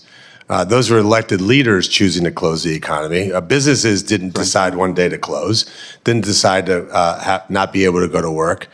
Those were decisions made by policymakers, correct? Yes. So it's a little disingenuous to be hear my colleagues talk about how they care so much about inflation when in reality they cause it. But I don't want to continue that. I'd ask you a question just out of curiosity, because you worked at the Department of Treasury. At what point did you think they were going to run out of ink? Did that concern you, that maybe it was possible that they were printing so much money that the Treasury would have to find alternate ink suppliers? Didn't occur to me, but good question. So along those lines, something that concerns me a lot is the idea that we would even look like China in any way. So can I have your commitment that as long as you're the chairman of the Federal Reserve System, that we will never have a central bank digital currency? Yes. Thank you for that. I think that's extremely important. It makes me very happy to hear you say that. Shifting gears to a little bit something that matters to me and entrepreneurs all over the country is, why can't I wire somebody money at 6 p.m. Eastern time? Can we get to a 24/7 scenario where wires are cleared every day, all day? I think that would be very, very helpful to businesses all over the country. So that's coming. It's just coming slowly here. We have that at FedNow. We'll get in touch with you about FedNow. We provide that service between two banks, and others want to provide it too. But yes, we do kind of lag a lot of other countries in that, and it is time for that to happen. So I know I don't want to put you on the spot, but to put you on the spot, FedNow. I was very familiar with it, but it was a little bit late in coming. Can we get a commitment to do that this year, so that by the end of this calendar year, businesses can transact 24/7 and settle payments? Well, I think they can do that now I believe they can do it now on FedNow, and they can also do it on the RTP system as well. So I think it's available. Let me check in and I'll follow up with you. That'd be great. One other piece of the puzzle here is, what do you think the Fed can do to fight international terror groups? For example, Hamas, Hezbollah, Iran, the proxies that are funded by places like Qatar. Do you think that we're doing enough to keep them outside of the banking system? Because at the end of the day, terrorism is ultimately funded by these bad actors. I met with the hostage families this morning. It was heart-wrenching to hear stories about kids that are my kids' age being held for almost 500 days. The Qataris are obviously completely complicit in all this. What can we do? What advice would you have that we can do to make certain that we bring these terror groups to their knees? You know, we do enforce the money laundering laws very, very strictly, and but it's a tough question. You know, it's a huge focus in international meetings and things like that. But you're right; it's really hard to nail it down, particularly if it's all happening overseas. But we can do what we can do with our banks. We don't want to make it so costly, though, that they debank people because they're so worried about violating the anti-money laundering laws. I mean, that's some of what's happening, according to the banks, is that they're so afraid that there might be money laundering that they just cut people off at the first flag, as opposed to perfectly legal businesses are being, thrown out because of their fear of being caught doing money laundering. So I think there's a balance there, but no, it's a really, really hard project and one we spend a lot of time on. Thank you, Chairman. Thank you, Senator Marino. The patient and persistent Senator Kim. Thank you. I wanted to make sure some of my colleagues had a chance to be able to run off to some of their meetings, and I've enjoyed being able to listen to the chairman, to be able to hear some of your articulation here. I just want to share with you, I did a telephone town hall last night, and I'm glad to hear some of my other colleagues as well. And there is a lot of anxiety right now by the American people in trying to understand what's happening and seeing and interpreting what's happening on the news. I guess I just wanted to ask you, if you were, for your words of how you would explain to the American people the importance of independence when it comes to the Federal Reserve.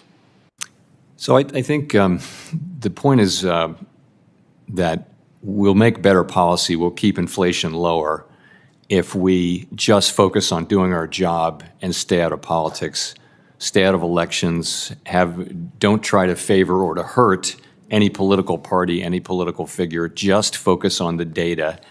If we start putting up political filters, we'll be no good, we'll be less effective at our already quite difficult job. And I do think that's broadly understood. I think there's broad support up here in both political parties and on both sides of the Hill. I think that there is a decent degree of support for continued independence. That's not to say we shouldn't be accountable. We should be very accountable and transparent about what we do. We should be up here explaining what we do and why to our oversight body, which is this committee and then the same committee on the House side. So that's what I would say. Making decisions about your core mission about stability and about growth, but not thinking about it in terms of the context of an election cycle, for instance. Is that right? Yes, exactly. I wanted to just shift gears a little bit, but similar type topic. There's been a lot of attention to the role of public servants within our government and, our understanding what roles they play, how many to have. And I guess I just wanted to ask if you could speak to the role of the Federal Reserve employees, their qualifications, and more importantly, like their importance to the mission and being able to engage. How important are they to the work that you're trying to do towards stability and growth? So I'm very proud to be associated with the people of the Federal Reserve, and I'll give you an example why. When the pandemic hit, kind of out of the blue, and economies all over the world are shutting down, the U.S. Treasury market is stopping to function, companies can't roll over their commercial paper, economists are writing about a depression.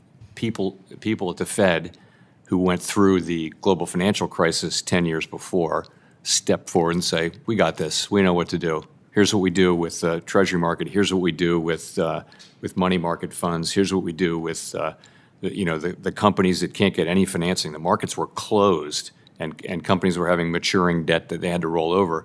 The people who knew what to do in that pretty dire emergency were working at the Federal Reserve and other places. But I will tell you, it was impressive. And I think if you could have seen the way people react and how hard they work and how much they know and how well it worked, really. Our work during the acute phase of the crisis was very successful, and it's entirely due to the knowledge base that resides with career people at the Fed. Yeah. Would you say that the Fed is overstaffed? No, I would say that, overworked, maybe not overstaffed. Everybody at the Fed works really hard. It's a place where people work. And a lot of this conversation right now about staffing numbers at different departments and agencies, it's going back to this sense of the taxpayer dollar, in terms of accountability there. But I guess I just wanted to ask you, is the Fed paid for by the taxpayer dollars? Can you explain to us what the burden is on the taxpayer?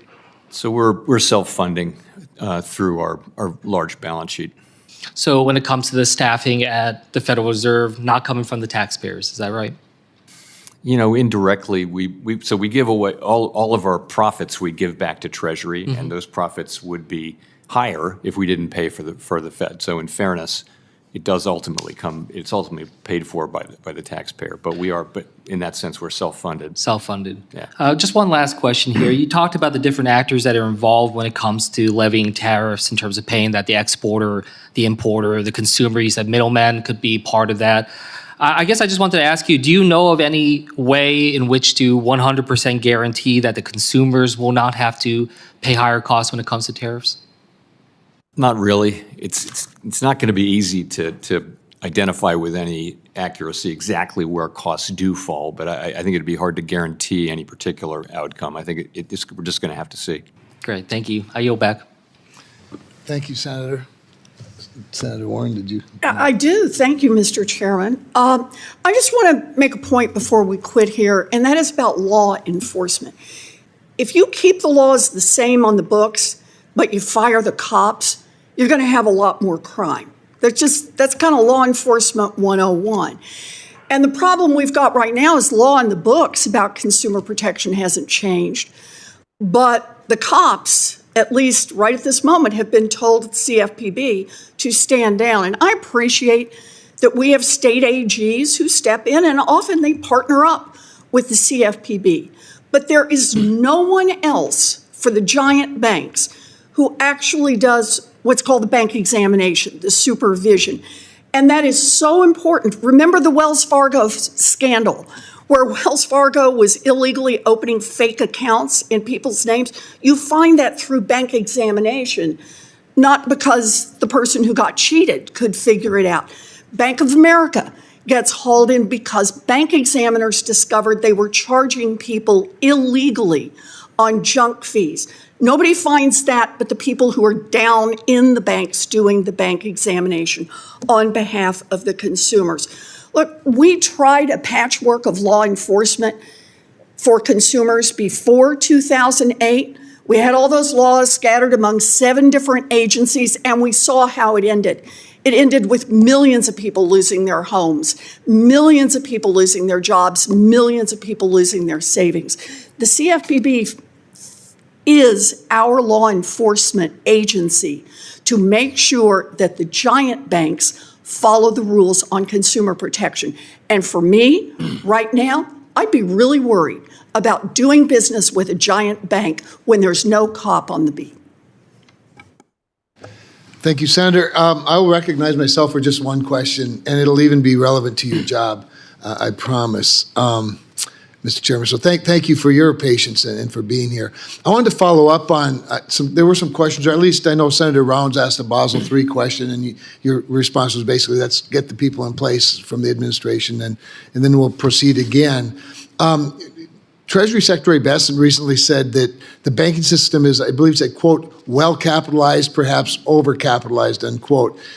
And given that assessment, or if you agree with it, could you discuss the necessity of advancing a new Basel III proposal, specifically how an updated regulation would impact the ability of the regional banks to compete with the big Wall Street banks? And what considerations should be taken into account to ensure that we have a competitive banking system? Because I know there's this concern comes and goes, and for those of us who have largely regional banks, or God love them, the best of all, community banks and credit unions, a competitive system is really important. So if you could just answer that, and then I'll wrap up. Sure. So we're eager to get together with new colleagues from the FDIC, new leadership at the FDIC and the OCC, to try to finish Basel III. My own view has been that our banks are well capitalized, and Basel III was not supposed to be an exercise in raising capital in U.S. banks. Mario Draghi said that. Dan Tarullo said that back in the day, I believe. So I think that's about right. We have some work to do, but we'll get there, I believe, fairly quickly. In terms of your regionals, they don't face the GSIB surcharges. They don't face quite the burden that the large banks face on resolution planning and that sort of thing. So we need those banks to be healthy and profitable, because we need them to compete with the GSIBs. We don't want a world where the GSIBs just keep getting a bigger and bigger share of the economy. That's not what we're looking for, and that's what a lot of pressure. We've seen the number of community banks, especially, declining for 30 years. Yes. And this is not something we want to. We don't want to be the cause of that. If it's happening by natural causes or because of evolving technology, that's one thing. But we don't want to be inadvertently causing that to happen. So as you look at a Basel III exercise, can you think of anything specifically that ensures that competitive, diverse banking system is maintained rather than a consolidation, whether it's fewer community banks into more regional banks, or fewer regional banks into more Wall Street banks? Well, I just think you think twice before you impose the kinds of things that we impose on the largest banks and the next to largest banks. You want to be careful not to just think we should do exactly the same thing. It's what tends to happen is, so for smaller banks, it raises the fixed costs, is what it does, of banking, and it makes it harder to start new banks, and makes it harder for any but the largest to be successful. So That's not what we want. We want a lot of competition, and these regionals. It's important that they thrive. I agree, and I agree with your assessment. So thank you for that. Thank you for staying with us for the day, and glad we could get you first. So as we wrap up, for senators who wish to submit questions for the hearing record, those questions are due 1 week from today, Tuesday, February 18th. Chair Powell, you have 45 days from that day to submit your response to questions for the record. Thank you. The committee stands adjourned. Thank you.